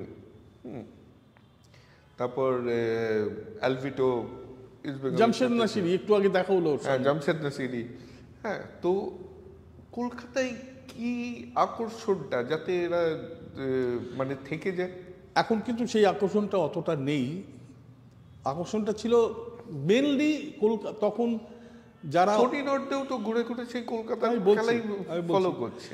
আগে আমাদের সময় কি ছিল, অল ইন্ডিয়া ফুটবল ফেডারেশন চালাতে হচ্ছে বাঙালিরা। কলকাতায় যদি খেলে সে ইন্ডিয়ার টিমে চান্স পাবে। প্রচুর ভালো ভালো ছেলে, গোয়ার ভালো ছেলে, মহারাষ্ট্রের ভালো ছেলে ইন্ডিয়া টিমে ঢুকতে পারেনি, কারণ বাঙালি ছেলের প্রাধান্য। বাঙালি কোচ প্রদীপ ব্যানার্জি দীর্ঘদিন করে গেছে। হ্যাঁ, যতদিন রহিম সাহেব ছিলেন ততদিন দেখুন ইন্ডিয়ান টিমের রেশিওটা দেখুন, কতজন বাঙালি কতজন অবাঙালি। কোনো সময়ই বাঙালি প্লেয়াররা একটা টিমে 5টা 4টে বেশ ম্যাক্সিমাম ইন্ডিয়ান টিমে, যতগুলো অলিম্পিক খেলেছে, এশিয়ান গেমস খেলেছে, যখনই বাঙালি প্লেয়ার বেশি হয়েছে, চ্যাটার্জি, ব্যানার্জি, গাঙ্গুলি, তখনই কিন্তু ভরাডুবি হয়েছে। কলকাতা তো তাই, সন্তোষ ট্রফি 32-33 বার জিতেছে, তাদের মধ্যে পুরো বাঙালি টিম নিয়ে গড়া 1 বার 2 বার হয়তো। কিন্তু আপনি বিদেশিদের কথা বলছেন। আমি ভিন রাজ্যের কথা বলছেন না, রাজ্য না, বিদেশির কথা বলছি। চিমা, জামশেদ। এইবার হচ্ছে কি, কালের নিয়মে মানে একটা ঢেউ এসছে, কিছু স্পোর্টস ম্যানেজমেন্ট কোম্পানি জুটে গেছে। এই প্রফেশনালিজমের নামে যারা একটু লেখাপড়া জানা, MBA করে এসছে, তারা এই সুযোগটা চট করে নিয়ে নিয়েছে, ফিফার এজেন্ট হয়ে গেছে। এখন আপনি ক্লাবগুলো যখন প্লেয়ার নেয় তখন এই এজেন্টদের মাধ্যমে আপনাকে আনতে হয়। আগে কি হতো, আগে শপথ বল চলে গেল, নাইজেরিয়া থেকে 2টো প্লেয়ার ধরে আনলো। এখন সেটা হয় না। এখন এইগুলো সব দিল্লি বেসড কোম্পানি, বেশিরভাগ। কলকাতাও একজন আছে, এরা টুপি পরাচ্ছে ক্লাব কর্তাদের নাকে, মানে ইনজোর্ড প্লেয়ারদের নিয়ে আসে, বয়স্ক প্লেয়ারদের নিয়ে আসে, এবং আসবেই না কেন। কে একটা লোক এই ধরুন মানে কি বলবো, ক্যারিবিয়ান কান্ট্রি ছাড়া, আফ্রিকা ছাড়া কেনই বা প্লেয়াররা খেলতে আসবে? পয়সা ওখানে যেখানে নেই সেখানে আসবে, নাহলে তো ইউরোপে চলে যাবে। এই যে ঢালাও যে এই যে কি বলবো যে প্লেয়ারদের আসা, এরা তো কেউ টপ লেভেলের কেউ প্লেয়ার কেউ আসে না তো। আমার ব্যতিক্রম এখানে শ্যুট করে গেছিল ব্যারাটো, চিমা, নাইজেরিয়ার চিমা, ব্যারাটো, মজিদ বাস্কার, তাও তো এমএকেও কিছুদিন এমাকে অল্প খেলেছে, তাও বেশি দিন না, চলে গেল নাইজেরিয়া টিমের। তো সাকসেসফুল প্লেয়ারের সংখ্যা কিন্তু খুব কম। মানে অনেকেই আছে যেগুলো অনেকগুলো গোল করেছে অনেক এরকম আছে। পরের দিকে আমি বলছি ধরুন শনি নর্দেও ওদের ন্যাশনাল এরকম অনেকেই আছে, আমি বলছি রয় কৃষ্ণও খেলছে। তো একটা দুটো প্লেয়ার তো হলে হবে না, না পুরো টিমটা তো সলিড টিম হতে হবে। নাহলে মোহনবাগানের যেমন এবারে এই টিমটা অনেক বেটার খেলছে, কারণ টিম হিসেবে এইটা ভালো, হ্যাঁ, এবং চ্যাম্পিয়ন হলেও হতে পারে। কিন্তু আমাদের এখানে কি হয়, আমি মানে খুব বলতে খারাপ লাগছে, কল্যাণ চেউবে যখন এখানে প্রেসিডেন্ট হলো অল ইন্ডিয়া ফুটবল ফেডারেশনে, ও প্রথম মিটিংটা কলকাতায় করেছিল হোটেল হিন্দুস্তানে। সেখানে আমি তো অনেক দিন ফুটবল থেকে বেরিয়ে গেছি, আমাকে ওখান থেকে যে মিডিয়া কমিটি আছে সে আমাকে একটা চিঠি পাঠালো, আপনি ওই প্রেস কনফারেন্সে থাকবেন। তো ওখানে গিয়ে বসেছি, সব নতুন ছেলে পেলে আমাদের জার্নালিস্টরা প্রশ্ন করছে, এখনকার পার্সপেক্টিভে প্রশ্ন করছে। হঠাৎ একটি পুরনো ছেলে সে আমাকে এসে বলল, রূপদা আপনি চুপচাপ বসে আছেন, আপনি কিছু প্রশ্ন করুন। তো আমি বললাম যে আমি একটা প্রশ্ন করব, যে ফুটবলের উন্নতির জন্য দুটো দিক আছে, একটা হচ্ছে ক্লাব লেভেলের উন্নতি আর একটা হচ্ছে ন্যাশনাল টিমের উন্নতি। ন্যাশনাল টিমের যদি উন্নতি হয় তাহলে কিন্তু সাধারণ লোকের মধ্যে জনপ্রিয়তাটা বাড়ে। এক্সাম্পল ক্রিকেট, কে রঞ্জি চ্যাম্পিয়ন হয়েছে, কে দলীয় বিজয়ীদের কেউ খোঁজ রাখে না, কিন্তু কেনিয়াকে হারিয়েছে কিনা ইন্ডিয়া, জিম্বাবুয়েকে হারিয়েছে কিনা সেটা অনেক বেশি গুরুত্বপূর্ণ হয়ে যায় রান্নাঘরের লোকের কাছে। অস্ট্রেলিয়া ইংল্যান্ড হলে তো আলাদা কথা। তো এই কোনটা তুমি প্রায়োরিটি দিতে চাও, ন্যাশনাল টিমটা না ক্লাব লেভেলের উন্নতি? ও আমাকে এক্সাম্পলটা দিল, দুটোই করতে চাই। একটা গরুর গাড়ি যেমন দুটো চাকার উপর ভর করে চলে, তেমনি আমাদের ফুটবল দুটোর উপর ভর করে চলবে। তো আমি মনে মনে হাসলাম, এই গরুর গাড়ির লেভেলটাই থাক, হ্যাঁ, এ আর উন্নতি হবে না। ইংল্যান্ডে এইরকম ক্রাইসিসে 1980s পড়েছিল, ক্রাইসিসে 66তে লাস্ট চ্যাম্পিয়ন হয়েছে ইংল্যান্ড টিম, তারপরে আর চ্যাম্পিয়নশিপ নেই। 80 সালে গিয়ে ওদের মাথায় ধরলো যে আরে আমাদের টিমটা তো বারবার হেরে আসছে, কিছু করা দরকার। ওরা একেবারে তলার লেভেলে চলে গেল, একটা রিসার্চ কমিটি করলো, তলার লেভেলে চলে গেল, 8-10 বছরের বয়স। তখন দেখলো যে বাচ্চাগুলো ভার্টিক্যাল ফুটবল খেলতে অভ্যস্ত হয়ে আছে, মানে লম্বা লম্বা মারো। কেন? তার কারণ হচ্ছে নর্মাল সাইজের যে মাঠ, সেই মাঠে বাচ্চাদের খেলতে দেওয়া হচ্ছে, অনেক বড় সাইজ, ফলে ওরা অতটা দৌড়তে পারছে না, লম্বা বল ফেলছে, ভার্টিক্যাল ফুটবল খেলতে আরম্ভ করেছে। বল ইন্ডিভিজুয়াল স্কিল নেই, এই নেই, কোনো কিছু নেই। তখন ওরা করলো কি, এই মাঠটা চেঞ্জ করে দিল, মাঠটা ছোট করে দিল, ক্রস হ্যাঁ করে দিল, এবং দেখলো বল নিয়ে লোকে দৌড়চ্ছে। অনেক গভীরভাবে চিন্তা করতে হয়। আমি বলছি যে একাডেমির কথা এ বললো, প্রত্যেকটা স্টেটকে একাডেমি করতে বললো স্যাম, করলে খারাপ না, কিন্তু একাডেমি চালাবে কারা? এই ফর্মাল প্লেয়ারগুলো চালাবে। মোস্ট অপদার্থ হচ্ছে এই ফর্মাল প্লেয়ারগুলো। West Bengal government Bengal football academy বলে একটা চালু করেছে, তার কোনো রেজাল্ট নেই। সব formal footballer international formal footballer, এরা কি ইন্টারন্যাশনাল খেলেছে আমি জানি না, আমি তো সাক্ষী, প্রত্যেকটা ট্যুরে গেছি ইন্ডিয়া টিমের সঙ্গে, এখানে ইন্টারন্যাশনাল টুর্নামেন্ট খেলেছে, দেখেছি কি খেলেছে আমি দেখেছি। টিভিতে হয়ে যাওয়ার ফলে আমাদের চোখ খুলে গেছে, আমরা ওয়ার্ল্ড কাপে যাওয়ার জন্য আমরা অনেক ভালো ভালো খেলা দেখেছি, তোরা কি খেলতি আমরা জানি। তো এই প্রবলেমগুলো এই হয়ে যায় যে গবেষণাটা হয় না ঠিক আমাদের এখানে, আর যারা গবেষণাটা করতে পারে তাদের নেওয়াই হয় না। ক্রিকেটে না হয়, ক্রিকেটের জার্নালিস্ট যারা সিনিয়র জার্নালিস্ট, তাদের বিসিসিআই কোনো না কোনো দায়িত্ব দিয়েছে, ফুটবল জার্নালিস্টদের ঘেঁষতেই দেবে না, কি এমন ব্যাপার আছে? লোকে তো ভলেন্টিয়ারি কাজ করতে চায়। কিছুতেই ঘেঁচতে দেবে না। আচ্ছা, এবার আসি, আপনি একটা কথা বলেছিলেন মাঝে যে অনেকের অপছন্দ সত্ত্বেও একদম শুরুতে 11টা থেকে অফিসে যেতেন এবং অন্য ডিপার্টমেন্টের সাথে দেখতেন কেমন কাজ হচ্ছে, এই যে জিনিসগুলো, এইগুলো থেকেই কি আপনার অন্য যে সত্তাটা লেখক, আজকে আমি যদি রূপক সাহা দিয়ে গুগল করি তাহলে স্পোর্টস এডিটর আসে না, রাইটার আসে। তো তার মানে আপনার রাইটার সত্তাটা অনেক আগের কর্মজীবনকে পিছনে ফেলে এগিয়ে চলেছে। তো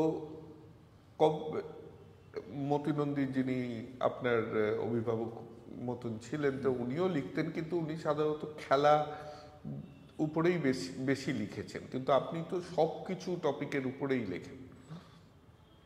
এটা কবে থেকে শুরু করলেন? অ্যাকচুয়ালি আমি বলছি যে আমি যখন আনন্দবাজারের চাকরিটা পেলাম, অনেক সময় দেখতাম মতিদা মানে অন্যান্য স্পোর্টস নয়, অন্যান্য রাইটার হিসেবে উনি এত একাডেমি পেয়েছেন, ফলে শুধু স্পোর্টস রাইটিংয়ের জন্য একাডেমি না, বানায়, আমি বলছি বেশি। হ্যাঁ, এত স্ট্রং রাইটার ছিলেন, কিন্তু মতিদার কি ছিলেন জানো তো, নিজেকে সেলেবল করার কোনো ইয়ে ছিল না, নিজেকে সেল করতে পারতেন না। আর অন্তর্মুখী লোক ছিলেন, অত্যন্ত গম্ভীর, বদমেজাজি। অথচ অন্যান্য রাইটাররা না প্রচুর বদমেজাজি, ভীষণ বদমেজাজি ছিলেন। ধারণার তুচ্ছ তুচ্ছ সাথে কারণে, আমি তো জানি, আমি যে ইমেজটা মাথায় আছে তাতে বদমেজাজি তুচ্ছ তুচ্ছ কারণে রেগে যেতেন উনি। তাই? আচ্ছা, তো এই আনন্দবাজারে যেটা দেখতাম সেটা হচ্ছে কোনোদিন হয়তো মাঠে আমি যাইনি, অন্য কেউ গেছে, অফিসে বসে আছি, অন্য কাজ করছি, আমাদের আনন্দবাজারে যারা বিখ্যাত রাইটার তারা এসে মতিদার সঙ্গে গল্প করতেন, সাহিত্য নিয়ে আলোচনা করতেন, এবং সেই আলোচনাটা এত উচ্চমার্গের হতো, আমার কানটাও দিকে খারাপ থাকতো যে ওরা কী আলোচনা করছেন। সেইটার একটা ইম্প্যাক্ট হতে পারে, মানে মাথায় হয়তো ঢুকেছিল। কারণ আমাকে যখন প্রথম উপন্যাস লিখতে বলা হয় তখন কিন্তু আমি একটা দুটো গল্প লিখেছি বোধহয়, আমার কোনো ইন্টারেস্ট ছিল না। তখন মাথায় ছিল ফুটবল রিপোর্টিং করব, যাতে 1 নম্বর হতে পারি। গ্র্যান্ডভিল আমাদের ইংল্যান্ডের একজন লেখক ছিলেন, ফুটবল রাইটার, তার মতো হতে হবে। তারপরে যখন আমাকে বলা হলো উপন্যাস লিখতে, এবং সেই সময়টায় 90s শুরুর দিকে 92-93-তে আনন্দবাজার পুজো সংখ্যায় একটা উপন্যাস লেখার জন্য লোকে মাথা করে মরত, স্যান্ডেল ছিঁড়ে গেছে, এরকম লেখকও আছে। আমাকে যখন দিয়েছিল আমি খুব অবাক হয়েছিলাম যে আমি পারবো কি করে। ইনফ্যাক্ট আমি পালিয়ে গিয়েছিলাম, আমি আর দেখা করিনি। তারপরে আমাকে অরূপবাবু বললেন যে তুমি করো, 1 লাখ শব্দের মধ্যে একটা লেখা লিখতে হবে, আর এই ফেব্রুয়ারির মধ্যে লেখা জমা দিতে হবে। এসব মাথা নিচু করে শুনছি। আমাকে তারপরে বললো যে হ্যাঁ, খেলা নিয়ে কিন্তু উপন্যাস লিখবে না। তো যাই হোক, আমি শুনে কোনো রকমে পালিয়ে এলাম। তারপরে ভাবলাম যে 1 লাখ শব্দ ইয়ার কি নয়, হাতে লিখতে হবে। এবং মানে তখন অনেক ভালো ভালো লেখক আনন্দবাজারে। তো আমি বললাম কি, আচ্ছা মানে 1975 সাল থেকে বা 65 সাল থেকে সুনীল গেদারদের আমল থেকে শুরু করে যে সমস্ত লেখকগুলো তার পরবর্তী ক্ষেত্রে উঠেছে, এরকম 15 জন লেখককে বেছে নিলাম। এরা প্রথম যে লেখাটা লিখেছিল সেটা এখনো পড়তে ভালো লাগছে কিনা। আমি লাইব্রেরি থেকে বইগুলো এনে পড়তে শুরু করলাম, আমার একটা লেখাও ভালো লাগলো না, মানে কোনোটাই কন্টেম্পোরারি মনে হচ্ছে না। হয়তো যখন ওর লেখা বেরিয়েছিল সেই লেখাগুলো কন্টেম্পোরারি ছিল। তো আমি ঠিক করেছিলাম যে আমি নকশাল আন্দোলন, ওই সময়টায় আমরা কি সাফার করেছি, ওই নিয়ে একটা উপন্যাস লিখব। কিন্তু একদিন আমরা বাড়িতে ফিরছি কলিগদের সঙ্গে, আমার এক কলিগ, জুনিয়র কলিগ, সে আমাকে জিজ্ঞেস করলো, রূপকদা আপনি ভেবেছেন কি নিয়ে লিখবেন? তাই ওকে বললাম যে আমি ভাবছি এই নকশাল পিরিয়ডে খুবই আমাদের তিক্ত অভিজ্ঞতা, ওটা নিয়ে লিখবো। বলে একদম লিখবেন না। তাই আমি কেন? বলো সমরেশ মজুমদারের এই 3টে লেখা আছে এই নিয়ে, আপনি লিখলে কিন্তু লোকে কম্পেয়ার করবে, আপনি কিন্তু সুনাম পাবেন না, আপনি অন্য কিছু ভাবুন। তো আমি ভাবলাম সত্যিই তো ঠিকই বলেছে। তারপরে আমি ভাবছি কী সাবজেক্ট নিয়ে লিখবো। সেই সময় একটা ঘটনা ঘটলো বউবাজারে, রশিদ যে বোম ব্লাস্টটা হলো, হ্যাঁ, সাট্টা ওয়ার্ল্ড, সেইটে নিয়ে আনন্দবাজারে 5 জনের একটা টিম করা হলো রিপোর্টারদের, যারা মেটেরিয়ালগুলো এনে দেবে রশিদ সম্পর্কে, এবং সুমন চট্টোপাধ্যায় ও মেন লেখাটা লিখবে। আমার একটা সুবিধে হলো, রশিদের যে মেন রাইভাল ছিল তখন মীর মোহাম্মদ ওমর, ও মোহামেডান ক্লাবের ফুটবল সেক্রেটারি ছিল, সাট্টার লড়াইটা ছিল ওর সাথে। আমি একদিন, তখন রমজান চলছিল, আমি একদিন গেলাম ওর ওখানে, রশিদ ওমরের ওখানে গেলাম, গিয়ে বললাম এরকম তুমি আমাকে মেটেরিয়ালস দাও। বললো আজকে দেবো না, কালকে আসুন। কালকে আমার ঘরে বসে, এখন আমি সবার সাথে খাবো। পরের দিন গেলাম, আনটোল্ড স্টোরি প্রচুর দিল আমাকে, সেটা লিখে আমি জমা দিলাম। সুমন দৌড়তে দৌড়তে এসে বললো যে তুমি এত সব তথ্য কোত্থেকে পেলে? তাহলে খেলার মাঠে তো চোর, ডাকাত, জজ, পুলিশ সবই থাকে। সুমন মানে সুমন চট্টোপাধ্যায়। সুমন চট্টোপাধ্যায় আমাদের তখন নিউজ এডিটর ছিলেন। তো যাই হোক, ওর লেখাটা লিখেছিল, খুব সুন্দর লেখাটা বেরিয়েছিল 6-7 দিন ধরে। তখন আমার মাথায় ঢুকে গেল, আরে কলকাতার আন্ডারওয়ার্ল্ড নিয়ে লিখলে কেমন হয়। তখন আমি জুয়ারি বলে উপন্যাসটা লিখি, এবং সেটা সাট্টা ওয়ার্ল্ড নিয়ে একটা লেখা। নিজেও সাট্টা খেলতাম, একদিন পুলিশের হাতে ধরা পড়ে গেছিলাম। তারপরে লেখাটা বেরোবার পর লোকে খুব ভালো বলল, বাড়ি রাইটার্স, লেখকদের দল প্রশংসা করেননি। তো তারপরে পরের বছর সেই সময় কন্টেম্পোরারি সাবজেক্ট বাস থেকে দেখলাম ডেইলি লটারি, সেই সময় একটা মারাত্মক ঝুঁকি ছিল, ডেইলি লটারি নিয়ে একটা উপন্যাস লিখলাম, জীবন এমন। তারপরের বার লিখলাম সোনাগাছি নিয়ে একটা উপন্যাস, লাল রঙের পৃথিবী। এইরকম করতে করতে ভ্যারাইটি সাবজেক্ট, কন্টেম্পোরারি সাবজেক্ট ধরতে ধরতে লাস্ট এই বইটা লিখেছি, বৃত্ত সাধনা। এটা কি এই বইমেলায় বেরোচ্ছে? এবার বইমেলায় বেরিয়েছে, মানে পাওয়া যাবে এটা। আচ্ছা, এটা আপনাকে দিচ্ছি, বৃত্ত সাধনা বইটা। এটা বাঙালির বিজনেস নিয়ে। বাহ, এই সব এক সেকেন্ড আমি তুলে দিই। এটা আমার খুব ফেভারিট টপিক। হ্যাঁ, বাঙালির, সরি। আচ্ছা, একটা আবদার আছে। বইটা দিলেন তার জন্য ধন্যবাদ, কিন্তু দিলেন যে আচ্ছা, এটা পেন তো দিলে একটা- আমি লিখে আমি দিচ্ছি। দিচ্ছি। এটা এই যে পেন, একটু যদি স্বাক্ষরটাও দিয়ে দেন আর ভালো কিছু লিখে দেন, তাহলে বোনাস হিসেবে পাওয়া যায় ওটা।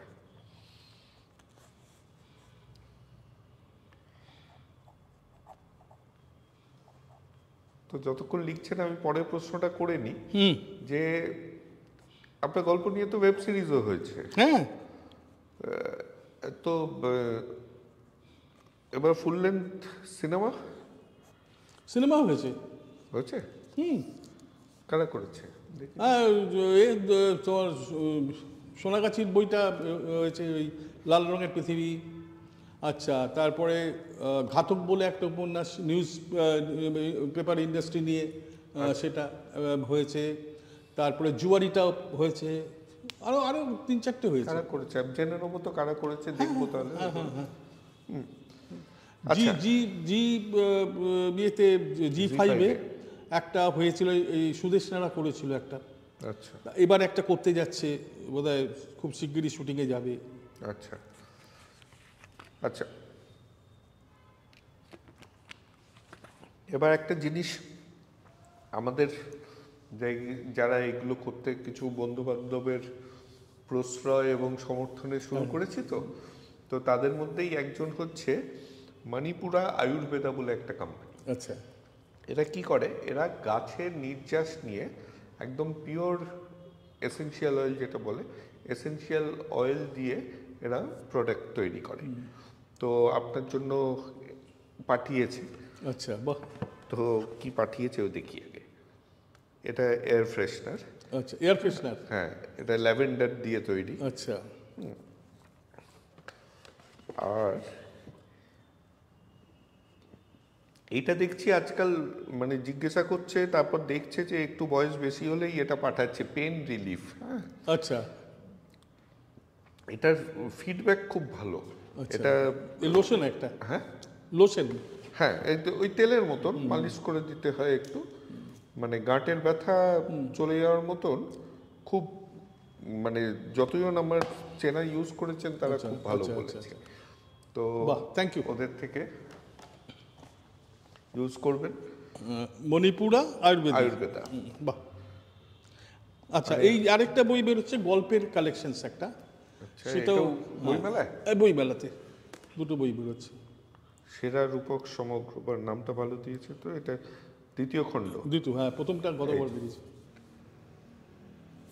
বইমেলায় এটা বেরোচ্ছে সফিজেন বাংলা বলে একটা প্রকাশনী থেকে, আর বৃত্ত সাধনাটা বেরোচ্ছে দ্বীপ প্রকাশন থেকে। হ্যাঁ, soffizen.in এ পাবেন এটা। অ্যামাজন সব এটা আপনাকে দিচ্ছি। ও তাহলে তো সই করে, তাও ফেরত আপনাকে দিতেই হবে সই করার জন্য। ধন্যবাদ অনেক। আজকে এটা হচ্ছে বৃত্ত সাধনা, আমার কপি, আপনারা নিয়ে কিনে নেবেন, বইমেলায় পাওয়া যাবে। এটা দ্বীপ প্রকাশন থেকে। তো বইমেলায় গেলে তো দ্বীপ স্টলে যাবেনই, বৃত্ত সাধন, এবং ওনার অন্য বইগুলোও নিশ্চয়ই থাকবে সেখানে। আনন্দ, দেশ, দ্বীপ সব জায়গা থেকেই তো বেরিয়েছে। হ্যাঁ, দেব সাহিত্য কুঠিরে পাওয়া যাবে, তারপরে সাহিত্যম, অনেকগুলো বই থাকে। তো ভাল লাগলো বেশ। আমি অনেক কিছু নিয়ে আপনার লাস্ট কথা, আপনার ফ্যামিলি নিয়ে অত কথা হলো না, তো সেটা মানে বলা যেতে পারে। কিন্তু আমার যেটা মেন প্রশ্ন হচ্ছে, আপনার তো সম্বন্ধ করে, হ্যাঁ, আপনার সময় অত হুজুগ ছিল না, না, কিন্তু ভ্যালেন্টাইন্স ডেতে যদি জন্মদিন হয়, তারপর স্ত্রী যদি কিছু সেই দিন একটা গিফট দেয়, সেটা কি অ্যাকচুয়ালি আমি বলি, ভ্যালেন্টাইন্স ডেতে আমার বার্থডে প্রেজেন্ট হয়? স্কুলের ডেটটা ছিল 14ই ফেব্রুয়ারি। হ্যাঁ, অ্যাকচুয়ালি আমার জন্ম হচ্ছে 6ই জানুয়ারি। আচ্ছা, 6ই জানুয়ারি অফিসিয়াল ডেটটা নিয়েই চলে। অফিসিয়াল তো ডেটটা সেই দিন যখন বৌদি কিছু দিচ্ছে আপনাকে, তখন আপনি কি ভ্যালেন্টাইন্স ডে গিফট ধরেন নাকি বার্থডে প্রেজেন্ট? ছিল না ভ্যালেন্টাইন্স, মানে এখন হচ্ছে না, সেরকম কোনো হয়নি ব্যাপারটা কোনোদিন। তো আমার এটাকে দেখেই, ডেটটা দেখেই মনে হলো যে হ্যাঁ, যদি অবশ্য আগে দেখে প্রেম করে বিয়ে হলে। আমাকে প্রদীপদা আমাকে জিজ্ঞেস করেছিল, এত জায়গা থাকতে তুই সেই বহরমপুরে বিয়ে করতে গেলি? আমি খুব গম্ভীর একটা উত্তর দিয়েছিলাম, talents R available in districts. হ্যাঁ, আমাদের বহরমপুরের এক ট্যালেন্ট ওই ক্যামেরার পিছনে। তো বহরমপুরে কোথায় দেখো? কোথায়? ফারাক্কার কাছে। ফারাক্কা, আচ্ছা, আরো ছাড়িয়ে। তো ভাল লাগলো, খুব থ্যাংক ইউ। ভালো লাগলো, আমারও খুব ভালো লাগলো, জানলাম যে অনেক কথা, মানে ক্রিয়েটিভ রাইটিংয়ে আসার পর খেলা সম্পর্কে অনেক আলোচনা আর করি না, এখন হয় না, দরকার হয় না, সেগুলো আবার একটু ঝালিয়ে আপনি দিলেন।